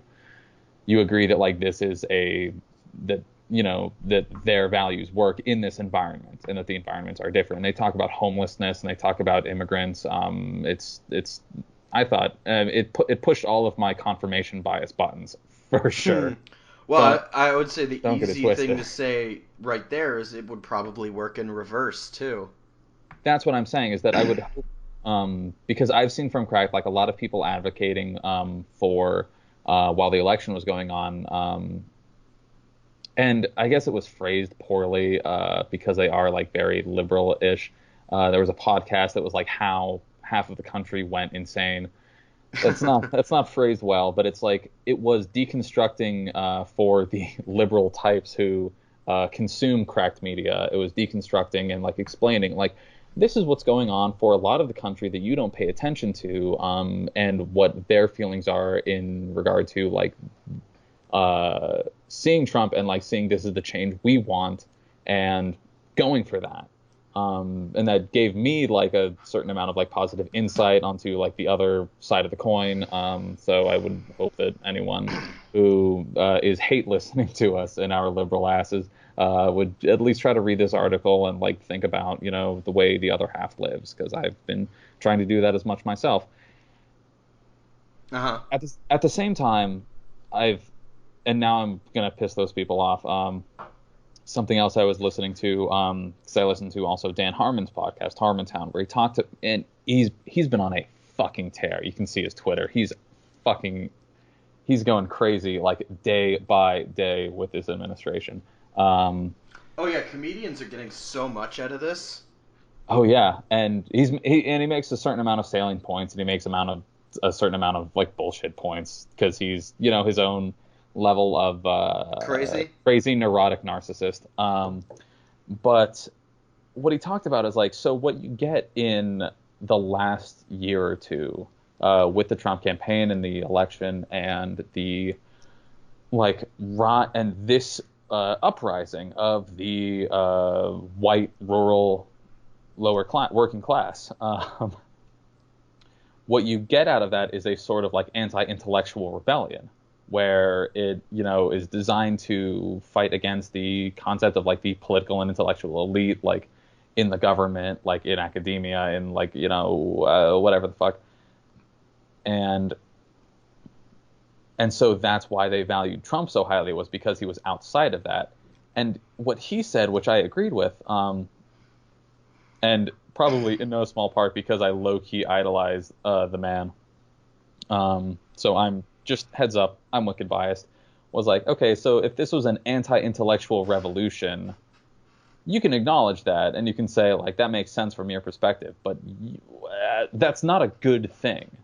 You shouldn't like say it's okay for an anti-intellectual revolution to establish their anti-intellectual president character, because that's going to fuck things up, and that we shouldn't like pat on the head. It's going to be, we shouldn't coddle an anti-intellectual movement for being as damaged and put upon as the American rural working class has been. That like they deserve a certain amount of compassion for their struggles, for sure, but like we shouldn't say that it's okay for them to lead an anti-intellectual revolution that reaches the highest seat in government, because that is not good. And that it shouldn't like be and just that it shouldn't be condoned. Like, you can understand and you can empathize, but like that shouldn't make it okay what they've done in electing this motherfucker that really is unfortunately gonna fuck them over, probably, if not the hardest, at least top 3 hard. You know. Yeah. I'm done. That was the point. So I don't really have anything to say there, but all right, moving on. There's a few things that I've been thinking about. I'll probably have to write them down because I don't think we're going to fit it in, because we're probably at about an hour and a half at this point. We are about exactly there. Well, I think we're going to cut a little bit out, and there were a couple minutes before we started. But there's a few things I could talk about. In recent news, there was this whole PewDiePie Nazi thing, which is a whole interesting issue that we could try and untangle if we want. It sure is. Because I think there's a lot to say there. I've been thinking about the idea of automation sort of leading to the necessity of a universal basic income. That's an argument I could make if you want to hear it right now. Branching out of PewDiePie, or like... No. These are just me listing off things I could talk about off the top of my head. So yeah, I get the feeling you want to talk about the PewDiePie thing because you reacted to that one. I just laughed. It's funny. It's interesting. Christ on fire. I should have kept better track of the posts I was seeing about it. Like, I've been seeing a lot of. Well, because I will say, the way things are right now, why would the media do this? In a time when trust in the media is such an important thing, in such a precarious spot, why would they character assassinate someone in such a blatant way? Or try and assassinate someone's character in a blatant way? I mean... Well, the answer, it comes down to money and competing for... what was the term you used way back when? Like mind share or something? Competing for time, for time and clicks, real quick, and money. Real quick, I've heard this is probably from a crack podcast from a while ago, but that PewDiePie is like, though he's not like crazy well known, is like one of the highest, one of the most prevalent entertainers of our generation. With like, he's like, the most subscribed and viewed 30 million channel. Subscribers or something. He's the most subscribed and viewed channel on YouTube. And they were talking about this in the sense that, like, you know, in the 60s, you watch MASH. Everyone knows MASH. Everyone can talk about MASH. And, yeah, there's nothing like that now. We've got, like, very segmented, like, media. We've got, like, you know, Breaking Bad maybe hit a little bit of that. But, like... Game of Thrones, maybe. You could talk to 10 people on the street and maybe one would know who PewDiePie is. But PewDiePie also has, like, tens and tens of millions of subscribers and viewers to his YouTube. And he reaches... a lot of people. He reaches generally young people, like people between the ages of 8 and 14. Like, PewDiePie has a huge impact sphere. So when we talk about this isn't just any schmuck YouTuber like saying something wrong. No, this guy, like, people talk about, like, he's this dude, a big guy. Not physically large. Controls a lot of mind share for a lot of America's Why don't you define for the good people listening what you mean by that? Mind share. I literally don't know. I couldn't say it if I were put on the spot like this. He has definitely a certain amount of influence over the internet connected youth of the country, because that is his, like, primary demographic, is like people like from the age of, I want to say, 8 to 18. Is that fair? I guess, yeah. The kids, in the same way that Minecraft YouTubers do. Fucking, I assume every single kid nowadays, maybe this is me being a little old, but I'm 23. Every single kid, like, has an iPad and they play the Minecraft and they follow, like, Yogscast or, like, other, big name YouTube Let's Players. PewDiePie is in that sphere. Like, dudes like PewDiePie, Markiplier, Peanut Butter Gamer, like, these YouTube personalities are the big media for the younger generation right now. And so what I mean is that PewDiePie, especially being one of the largest motherfuckers, who's just this, like, some dude like around our age. Maybe he's like 5 years older or something than us, but like he has a fucking media empire based around him. The same way that like personally I follow the Game Grumps. They have a whole fucking company based off of doing Let's Plays. They have like a huge network of people, and they reach millions and millions and millions. PewDiePie does the same thing, and he's been doing it longer. And he's just this like one Swedish dude who started playing video games, and he had enough of a personality that appealed to people enough to gain millions, tens and tens of maybe 100 million by this point. I don't fucking know what his subscriber level's like right A now. lot. It's a lot. I don't really watch him. I don't really when I Me neither, see but his we're name aware. when it makes like a splash in the news I read, which is everything from traditional news to an agglomeration of an aggregate of various segments of Reddit. Not to get a little bit Um, hipster about it, but I watched this dude like maybe it was like 8 or 10 years ago or something, when he was starting out, like playing Happy Wheels and shit, which was his bread and butter for a bit. Anyway, yeah, back in high school. Anyway, so for people who don't know, the reason we're talking about this PewDiePie guy is because there's been some controversy surrounding him. There was a strange, I don't even know the specifics about it, but like a couple dudes in Africa who they're fun, like just for laughs internet business, which probably also fed them, was like, you can send us anything and we will draw it on a sign and we will pose with it, like anything you want to write, like we'll pose with it. That's our gimmick or something. And literally, all you gamer gators out there listening, I'm not well read on this. I don't act like I know what the fuck was happening. But, so from what I understand, there are these dudes who like write stuff on signs and then take pictures with it, and they're in Africa, and they're like, this is how we feed ourselves and our family.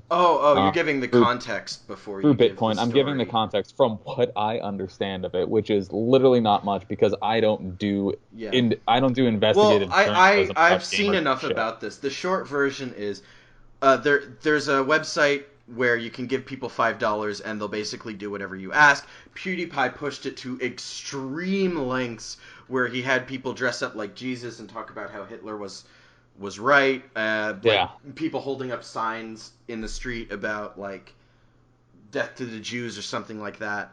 Yeah, that Um, was it. It was death to the Jews. well, They he did both. He he did both. personally yeah, he like funded these dudes holding up a sign that said death And to he all did it for Jews. $5, and it was an exercise in shock comedy, essentially. And Yeah.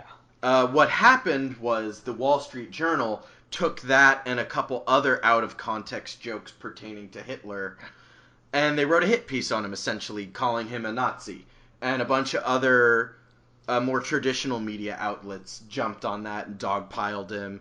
And he got dropped by YouTube and Disney. Both he had business ties with both before this. Which this yeah, he was like set to fucking be, you know, Mr. Modern Entertainer Supreme, like making deals with Disney. They dropped him. Well, They Disney cut I him from this think because of this bought controversy surrounding about him. Disney bought a YouTube network he belonged to just for him, I believe. Yeah. Talk about corporate ridiculousness, like buying a whole fucking corporate entity just to get one asset. But Disney's scary with how much they own. But Oh my God, um, Marvel, Star Wars, they're fucking on top of nerd culture, like to but death right now. yeah. So he got dropped by his sponsors, and you can't really blame them because big corporate sponsors don't want to be associated with scandals, let alone neo-Nazism, right or wrong. Yeah, so they'll Um, drop it at the drop of a but the hat. interesting thing here is just sort of this very clear attempt at a hit piece and character assassination Okay, are you from coming? my view. Are you defending PewDiePie? Not to, I'm not that I'm not putting you on the spot on that. defending him because I don't watch enough of him or know enough about him You don't care to to I come don't to his I defense. quite frankly I don't care about him at all as a Yeah. person. I'm sure he's a really nice person, but I don't watch his stuff. I don't know anything about him beyond what's been made fun of by other comedians, beyond what's made the news. Um, Nor have I watched them But since like but 2000. it is very clear to me that there's a lot that's been taken out of context because for some reason they wanted to write a hit piece on this guy. And to me, it presents this weird adversarial relationship between what I would call like alternative media, which is media that has sort of originated on the internet in sort of an indie context, like independent, not really owned by a corporate entity. We would probably fall under that label if we had more than a handful of listeners, um, versus like big corporate owned entities such as the Wall Street Journal, Kotaku, stuff like that, where there's more of an establishment and profit incentive. Yeah.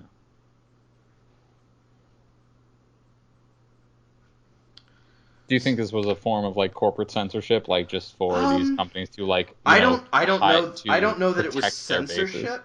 I don't know that it was censorship. I think it was just whenever PewDiePie's in the news, we get a shit ton of clicks, and controversy gets a shit ton of clicks. So let's get two birds with one stone. I don't know that it went any farther than that. Do you think this was maybe like biting the hand that gave them clicks? Well, and now if PewDiePie goes down, like they don't have anything to talk about. I don't think this will take him down. He's fucking huge, but I think this is. I've seen people go so far as to say this is like, corporate media trying to undermine alternative media. I don't know if I'm that far down that road or down that line of reasoning. I think it was just purely profit incentive. The Wall Street Journal wanted a profitable article. Someone decided this would be profitable. And a bunch of other journalists jumped in on it because the way journalism works now is one person reports something and then everybody else throws together a story. Yeah. And that's probably more articles about PewDiePie doing something controversial are going to get a shitload of clicks and comments and ad revenue. Right. And that's more a statement on the nature of journalism in modern society than it is anything else. I don't know that it was an attack on sort of alternative media, if you want to characterize it as such. I don't think it will amount to much in the long run. I think the unfortunate thing here is it's so easily proved false, these claims that are being made, that it further erodes trust in what should be trustworthy news sources. And in a time when we need them more than anything else. That's what I find regrettable here. Yeah, it's a bummer. I've personally, in the sides of this little cube that I've seen it, has been more about discourse about like whether or not what PewDiePie, what the fuck's his real name actually? Felix something. I feel like if we're gonna talk about him in this like discourse way, like we should say,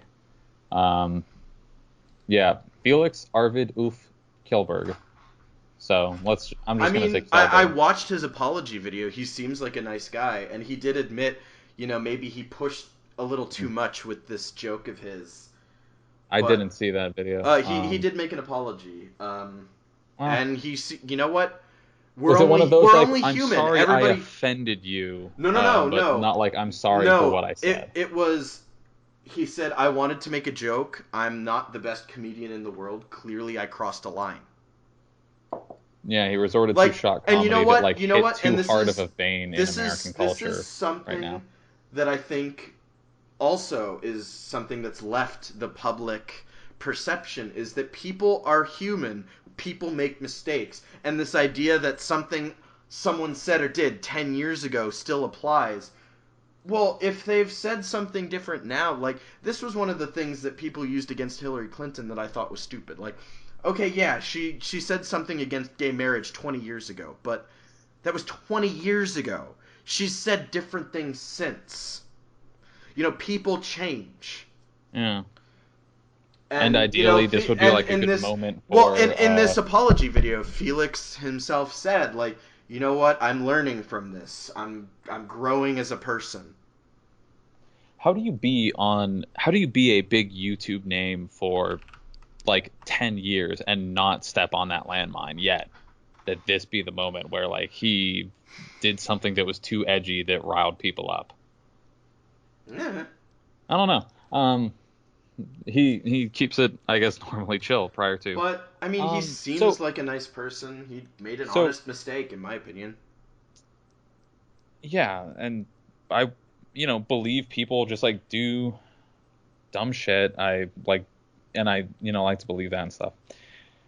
Something I've been seeing around is what's really troublesome about this is the rallying behind him that very alt-right, very like neo-Nazi rhetoric, very Gamergate type internet hordes, like internet hordes do, have rallied behind him defending it, and that is itself kind of alarming. Um, that like the wrong kind of people have been coming to his defense. It's well, that doesn't sound necessarily right either. And No, no, no. You're making a point. You're uncomfortable with how these sort of neo and Nazis and racists are rallying behind him. yeah, because and But I and I would what to makes you give uncomfortable about it? Because I would give say Felix the in benefit of the doubt, I'm Felix's, sure that's not the demographic he's I was gonna going say for. in Felix's defense, you can't choose who associates with you. You can choose who you associate yourself with. But if somebody wants to claim that they support you, all you can do is say like, I don't agree with these people. You can't. Is it unreasonable for me to expect that Felix would come out like publicly denouncing I think he did. I neo-Nazis? think he did. Well, that's chill. But like that's what I'm saying. You can't control when people rally to you. Yeah. I I would I definitely would say though, it's if it were always me if it worth. were me and I did something on the internet that like people had a problem with, but then the people that came to my defense were neo-Nazis, I would extremely like reflect on myself about what am I doing, like whether it be this joke or let's trail it back to my career doing this, like how have I amassed my visible sphere to include these people who are like who I could not possibly ever empathize or agree with on any stance, but are coming to my defense and am like and am I doing something wrong to garner this support that I do not want? Mm. That's what I would reflect on. Well, yeah, But and that's what I was about to say is like it's always worth considering like why are these people flocking to this other person, and it's worth examining because in the case of Felix, they're flocking to him because he's been labeled as a Nazi, and they think he's being dogpiled by the media, and they're like, oh yeah, and they think he's we're one of them and right, he's a all Nazi that, too. and that's fine. They're wrong. He's not a neo-Nazi. He is getting dogpiled, and he's denounced them. But to sort of slide this over, we can slide right back in a second. But to slide this over, a lot of people said, why would you vote for the guy supported by the KKK in terms of Trump? And that's exactly kind of what I'm talking about. Is like Trump can denounce the KKK all he wants. He can say Didn't he never he do can that say though? he's a racist all he wants, but you have to look at why are they throwing him behind him. I don't think he ever did, but he sort of he always responds like I'm the least racist person, which is sort of a deflection rather than an answer. But what I'm saying, when you can't choose who chooses to associate with you, but you can certainly examine the reasons why. Yeah. And that like so like recently there was like a Trump thing or something where like it was a like a young Jewish reporter who like stood up and asked him like, hey, we understand you're like yourself like pretty pretty good with the Jewish communities and like your grandchildren are Jewish and stuff and you're there. I can't remember what the Jewish name for like grandpa was, but Zadie. Zadie. But Yiddish. this guy asked him like, hey, so what are your thoughts on the rise in anti-Semitism in the United States, and what is your administration's plan to deal with that? And he said that was an unfair question, and he deflected it. He deflected the shit out of it, and Well, he not attacked only the not I journalist was for going to say asking it. not only did he deflect, he verbally dressed down the journalist. He verbally attacked the guy. Oh yeah, And like which is like the This fucking worst thing to comes read. Like that to that me like this. It comes to not an argument, a rant I went on with my parents, like about you know the Hasidic Jews and the Orthodox Jews need to wake the fuck up. They supported this guy because they think it's enough that he's related to Jews and that he supports Israel. It's not enough. It's clearly not enough. And if you No. want to say, oh, but he's related to Jews, so he's not gonna just do bad things to Jews. Okay, He well, has you know black what? friends. Let's look at the fucking Holocaust. Okay, Jews ran the ghettos. Yeah. Jews turned in other Jews. Let's not kid ourselves here. There is no just because he's related to Jews, he can do no harm to other Jews. That's Yeah, it's never the bullshit, Jews' and you fault for know it. anti-Semitism. You're looking for an excuse. So what I've seen people say about this is like, it would have been so easy for him to say, it would have been so easy for him to, even if he was faking it as hard as he could for the press and for the politics, he could say, we do not condone the anti-Semitism in the United States, and we are going to do whatever we can to make it, stop. But he didn't. But he didn't even try to pretend that he was. he didn't even try. He just freaked and shut down this reporter, and so that was like, clearly a bad sign. So I don't know what I'm. Tie it back to Felix. Tie it back to PewDiePie. What were we talking about with this? It's the Nazis were rallying behind him, and that's when we slid over into contemporary politics. It's so. Yeah. I don't know. I don't know. I had a point about this where that like when the Nazis behind him? When the Nazis rally behind you for what you're doing, you have to consider if what you're doing is right, or even if truly what you believe what you're doing is right. If the Nazis can twist that to their favor, is it still worth? Well, to some degree, people are crafty. They're always going to twist things around in a way that suits them. You can't. That's sort of inevitable. And if PewDiePie came out and saying like, no, I hate neo-Nazis, no, I don't condone or endorse any of what they're doing, then the neo-Nazis would turn around and say, oh, that's PewDiePie caving into the Jewish liberal propaganda media or whatever. I'm fairly certain he's said that. I can't they always have a comeback for it. Sure. We're like, oh, but, no. There's some degree of inevitability of that. So I don't know what you're getting at, but I would say it to some extent, like, that's sort of unavoidable. I don't know, like, my point, I guess, and I don't know where I'm going with it, but it's just like, how hard do you have to, if they're really rallying behind you, how hard do you have to denounce neo-Nazis? Like, does PewDiePie have to stop doing YouTube just to say, like, no, the neo-Nazis ruined it, and this is my direct message to you, neo-Nazis. No, because I would say if he's not giving them a podium to recruit or a platform to recruit, then he's done his due diligence. They can rally behind him, but that doesn't do much. It's not like they're going to go comment on his YouTube and say, hey, we're neo-Nazis. If you like PewDiePie, you should throw in with us. Or, something more insidious than that, because that's just stupid. I don't think anyone makes that argument and actually gets what they want. But you kind of get what I'm getting at, right? Yeah. Like, I don't think they're going to be able to turn PewDiePie into a recruitment tool. And I think, in that sense, they can rally behind him all they want. They can support him all they want. But if he's not giving them anything, that's fine. He can't stop them from rallying behind him. Yeah. He could, theoretically, by canceling his shit, which I Yeah, but that's his livelihood. Exactly.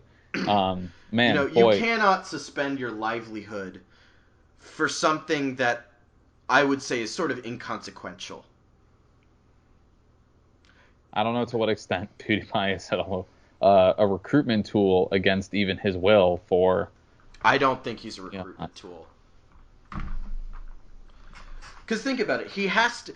If he were to be used as a recruitment tool, he has to, in some capacity, be giving them something that they can use to reach his audience. They're not. Yeah. I mean, right. I don't watch his stuff, so I'm speaking. I'm assuming he doesn't, give them some sort of Yeah, presume. methodology to reach his user or his viewers and recruit them, but I don't know for sure. Yeah. Fuck. Yeah, I don't have anywhere else to go on Yeah, PewDiePie. I mean, I don't. Yeah. Except for, and this is not directly related to PewDiePie so much as it is a jumping off point for a certain amount of other rhetoric about shock jokes. And this is coming from, I've seen so much interesting PewDiePie discourse on my Tumblr feed over the last couple days, but I haven't saved any of it except for this one thing that I found. And this was from the Twitter at FilmCritHulk, the Okay. film/Trump crit Hulk. I don't know what that means. Do not by any means use this as a credible source, but as we talked about, like source versus rhetoric, I'm just asking to pay attention to some of the rhetoric. Mm-hmm. So this Twitter thread starts out, thread regarding PewDiePie. Making inane shock jokes will just inevitably push you into being that actual hyper-conservative jerk. And this is not making a statement about PewDiePie specifically, but in a broad rhetorical sense. They continue. It starts with making a, quote, joke, but the outrage is sincere. So the just joking defense is put up, but the consequences feel weirdly real. But rather than face yourself, other people's sensitivity becomes the enemy. So the joke gets more extreme. So the consequences become more real too. Then you're so embedded in your own war on sensitivity, and this is me editorializing to extension political correctness, war on sensitivity that you don't realize you've joined a side. Sure, you don't know what you stand for. It's just all about them sweet, sweet liberal tears. But soon the people who support you start making sense, because they see the same flaws in the people you hate that you do. Wait, let me rephrase that real quick. Because they see the same flaws in the same people you hate that you do. Okay. That had the proper inflection to it. And soon enough, you become the very fascistic asshat you once could not relate to, but only made jokes about. And that's the story of how the in it for the lulz internet became a bunch of die-in-the-wool fascists. So the question is, when are we going to recognize this shit for not only what it is, but what it will be? And this, Okay. This Twitter thread resonated with me. It definitely puts a lot of extrapolation on what definitely on the surface is relatively harmless, quote, shock jokes, and shock humor. Well, okay. So I can understand how that doesn't how it takes a certain amount of logical steps to lead to actual radicalization of white nationalism, neo-Nazism, whatever you would want to say. But just because I've talked about on this before, on this podcast before, that I have someone close to me who I believe has gotten sucked into that cultural whirlwind, that I am trying to understand the simple cultural rhetoric of how people get to that point, especially young white men in the United States, like aligning themselves with this certain like emergent neo-Nazi culture through 4chan, through like gaming, Gamergate communities. This sort of thing is happening. I'm trying to understand it, and it seems like it makes a certain amount of rhetorical sense that like you do this trolling ideology where you want to fuck with people, you want to say things that ruffle feathers, that like rile feathers, and and at a certain point way down the line, logically, the biggest cultural riling of feathers is Nazistic fascism, because that is the one thing that the modern American culture does not allow for, given the huge historical precedent, but that is the ultimate, rebellion against,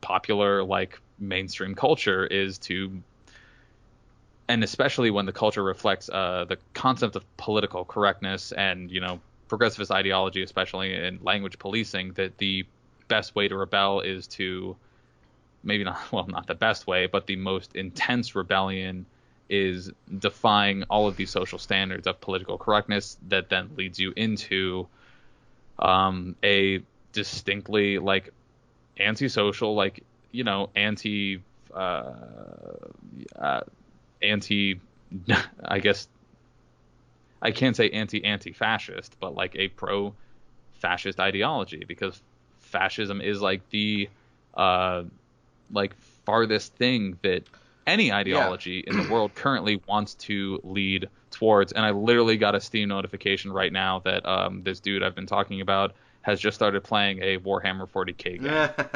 Okay, but to So, be fair, Warhammer 40k games, the ones that are good, they're actually pretty good. Most of them oh, suck though. a good RTS is a good Um, RTS. I won't argue. but also, no, I'll wait till we're done. I mean, I don't disagree with what you just said, but again, it's not a nuanced look at it. It's half of the equation that you're being given here. That's So true. I think, you're right. There is a sort of perceived war on sensitivity that then there's a progression there. But why does that happen? Well, the people's reactions. You have to take into account the reactions that kick off this process and that keep this process going. You know, let's not joke here. The guy who wrote that, he's probably part of the problem. I don't know this guy, I could be dead wrong. But if you're going to place the blame solely on the comedian who makes a joke that goes too far, everybody's done that. I've done that, and I was Yeah. deeply ashamed when I did Oh, it. When I found out what I did. But I if don't mean to place the blame on the ill-advised comedian. but there's I think there's value to the idea that a joke is a joke and people need to get over themselves. But I also think there's value to the idea that, like, we need to treat certain things seriously. And I think there's, it's the old saying, I think, again, some comic, probably Louis C.K. or someone else, has said, like, feminists can't take a joke and comedians something. Oh, I lost it. Does that sound familiar to you at all? Nah, not specifically. This was a Louis C.K. bit. I think it was someone, but they said Hmm. something to the effect of, like, comedians hate being told what to do and feminists can't take a joke or something like that. I'm butchering it. Hmm. But That's the it's sort ultimate of like, conflict. yeah. And I it's see what you like mean. they both have valid points where, like, a joke is a joke, but also there are problems. Yeah, And it's like yeah. there's really no winning, but by attacking somebody who makes a joke, you're sort of just putting them on the defense on an adversarial you're putting them into an adversarial relationship. In which they're And likely to double down on their own position. Yeah. exactly, in which they're likely to dig their heels in and look for support and slowly get reeled into bad things. And this happens to people who go too far down the liberal crazy road too. I mean, this is just human nature. And to say that, like, a shock comic is going to become a racist because that's just how shock comics are, that's stupid. It's ignoring the role other people play in it, and that just goes back to my whole spiel about, like, let's get over ourselves. Radicalization doesn't happen on its own. Hmm. You don't exist in a vacuum. Nothing does. Yeah. I had a point. Oh, fuck, I had a point a bit ago. So, man, I don't know. Something I've been leading to in all of this is this guy that is very close to me that's gotten like wrapped up in a certain amount of 4chan's poll board, a certain amount of alt-right ideology because of just years and years and years and years of exposure to a certain amount of rhetoric and a certain worldview. I've been seeing him deal with like a tremendous amount of uh, just emotional struggle recently, especially about this. In general, he's not to, I guess, get too deep into it. He's clearly afflicted with a lot of depression and a lot of like existential dread and problems and stuff. But with everything that's going on, and he's told me about this, like the way his politics are and the way his view of the world is, not only is a tremendously dark place to live in, but the way people around him are, like me, I guess, like being very the opposite side, like have led him to believe that he is a bad person. Yeah. Fundamentally, very Right. original sin, very Right. sold soul And to the he devil. seeks validation elsewhere. And the point is that like I'm trying to keep him alive because something I've been dealing with him is something I've dealt with myself, which is suicide ideation. Um, What does that and mean?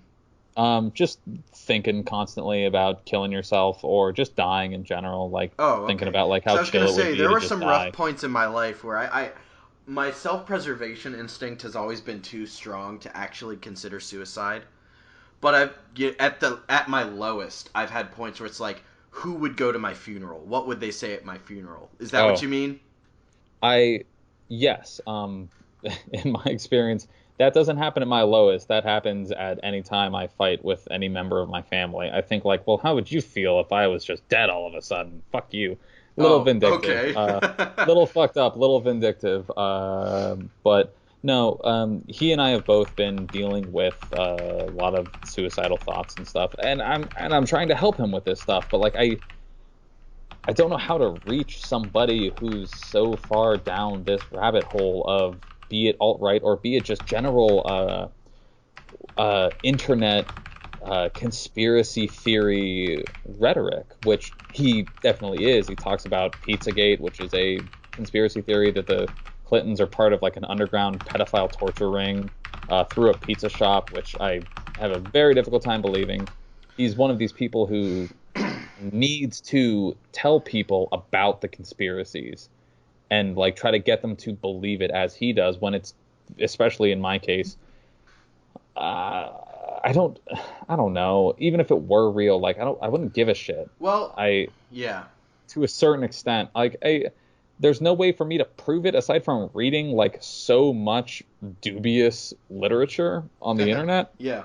There's no way for me to believe it than reading all of this dubious literature and then believing that and building up this system of belief like around conspiracies. It doesn't make any fucking sense to me. Look, my point is I can't figure out how to talk to somebody who is so deep down this rabbit hole of conspiracy belief where their view of the world is so different than mine that there's so much like darker, like more cryptic, more mysterious shit that I don't know how to tell them like this isn't real, or if it is, how can you prove it? How can anyone prove it? How would anyone believe it? And is it your problem?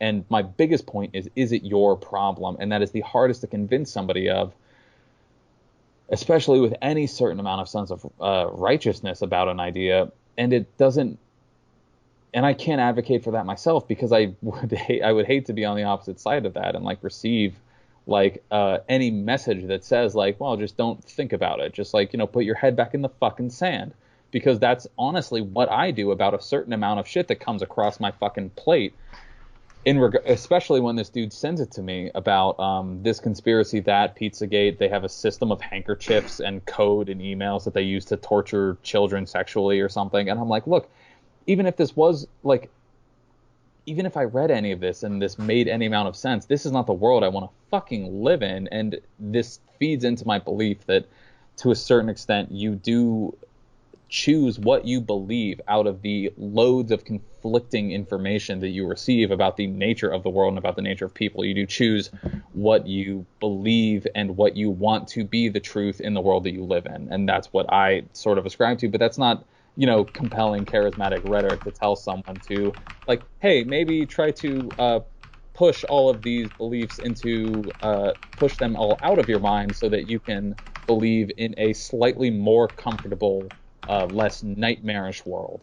And there's no way to convince somebody of that when their worldview is the way that it is, and that mine is the way that mine is. And so I'm sorry, this is getting very personal, Yeah, where it I'm is. just That's talking fine. about my own conflict of like, I've talked about a lot on this show of like my personal worldview and rhetoric is it involves a lot of subjective reality. And I've seen in the last couple of weeks about how that can be a fucking problem.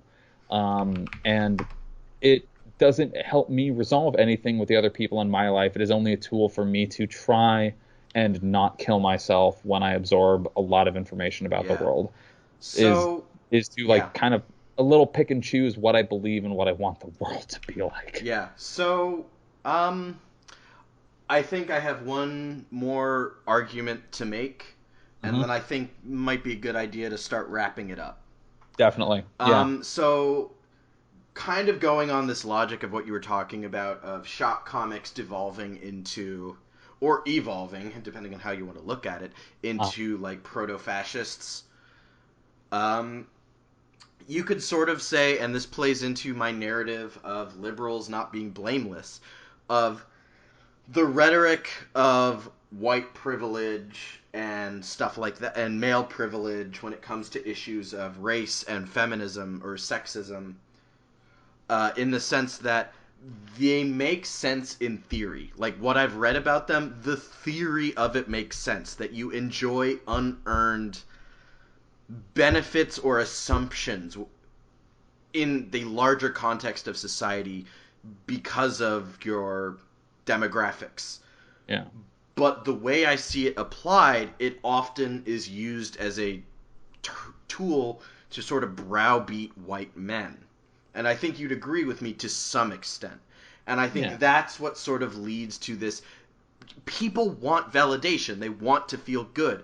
If they're part of a movement where they're being told that they're bad all the time, or they're part of a group, or they're living in an area or dealing with people who are telling them they're bad all the time, they're gonna seek that validation elsewhere. I think that's the phenomenon we're looking at now. And this idea that somehow white men are just somehow mysteriously drawn to fascism, it's irresponsible. You know, like, let's not kid ourselves. I get that we have an unequal society. I get that racism and sexism are still issues. But you can't just browbeat people and expect that to not have consequences. Because, you know,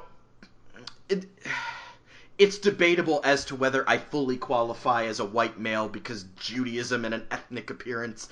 But on paper, I'm from Eastern Europe. And, like, my mother's family's from Germany and Austria-Hungary when that was a place that existed. Or no, Germany and Poland.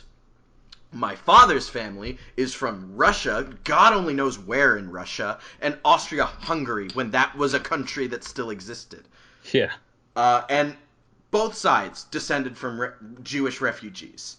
Fathers fleeing from the Soviets, mothers from the Holocaust. They got wise early, so to speak, because they got into the U.S. in like the late 30s. I feel like I'm crazy because when I say this, people they don't want to listen to me. But I'm not saying your ideas don't have merit and that we don't need to pay attention to the problems of the Black Americans and women and Latin Americans, I guess would be the proper term, maybe. I'm on a rant. I'm sorry. I'm not using the correct terms if I'm not. It happens. But I get that you got problems, but, you know, let's not pretend that white men have it perfect either. They've got it better in a lot of ways. Sure, I can speak to that right off the bat. But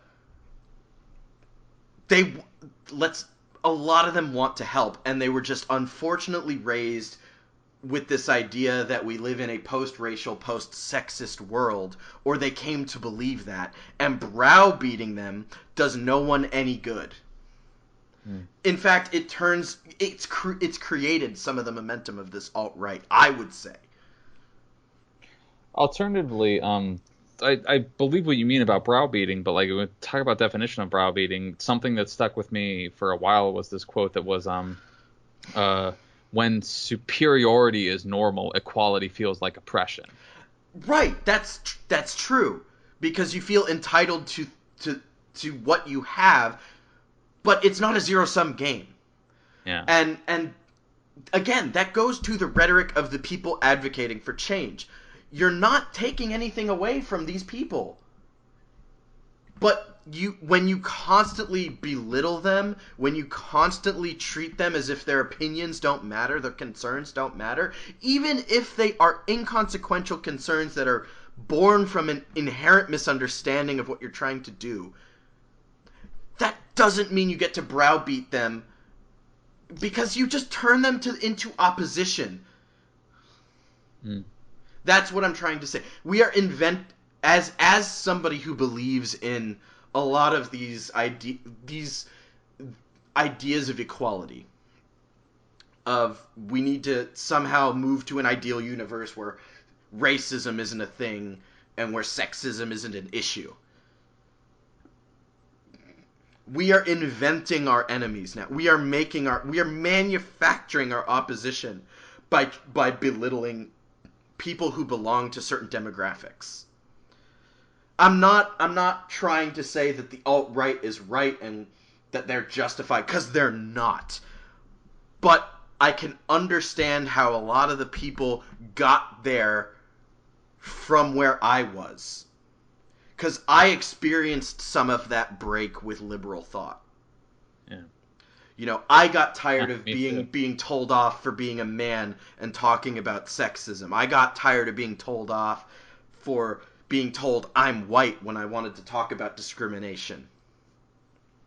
Which happens less than the whole man thing, just because if anyone's actually physically looked at me, Jay can attest to this, I'm pretty ambiguous looking, but... Yeah.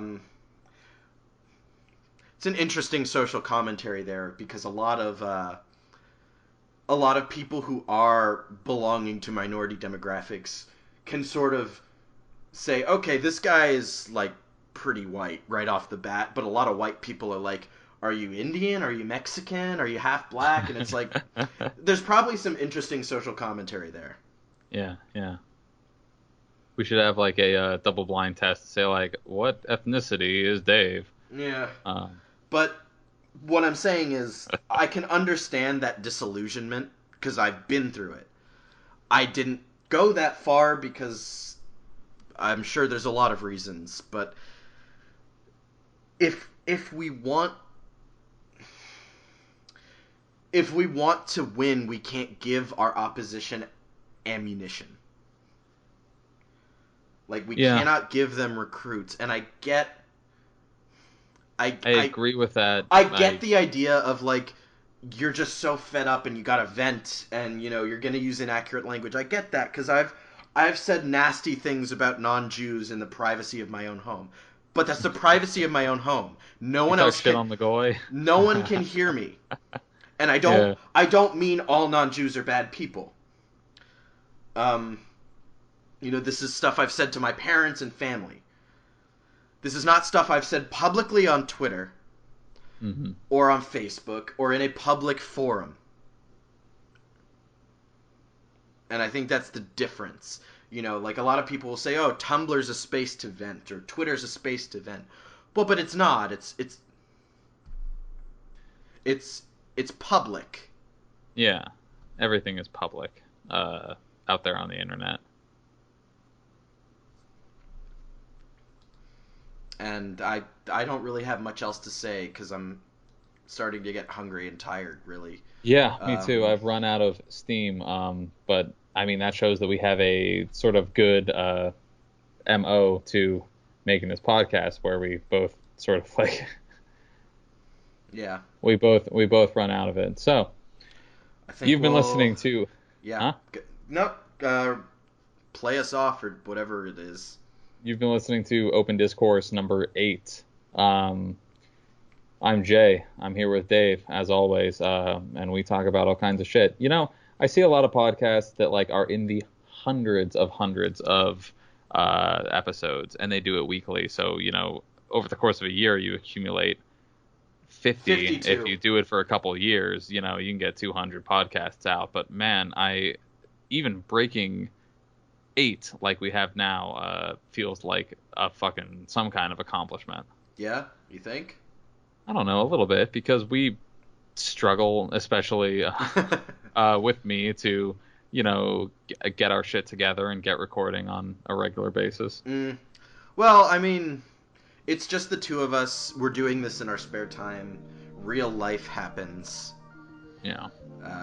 Unfortunately, we don't have the luxury of being full-time content creators, I think is the new age term for people who put shit on YouTube and other places. We are not the wealthy and recently fired Dan Harmon from Community who can start taking his podcast very seriously enough to take it on tour and then keep it going. We should email for Dan 5 Harmon years. and ask him to be on our podcast and get shot down. He wouldn't fucking stand for it, I guarantee. No, he would not. All right, I'm gonna cut the recording. Okay, thank everybody for listening. We'll see you the next time we see you. Here.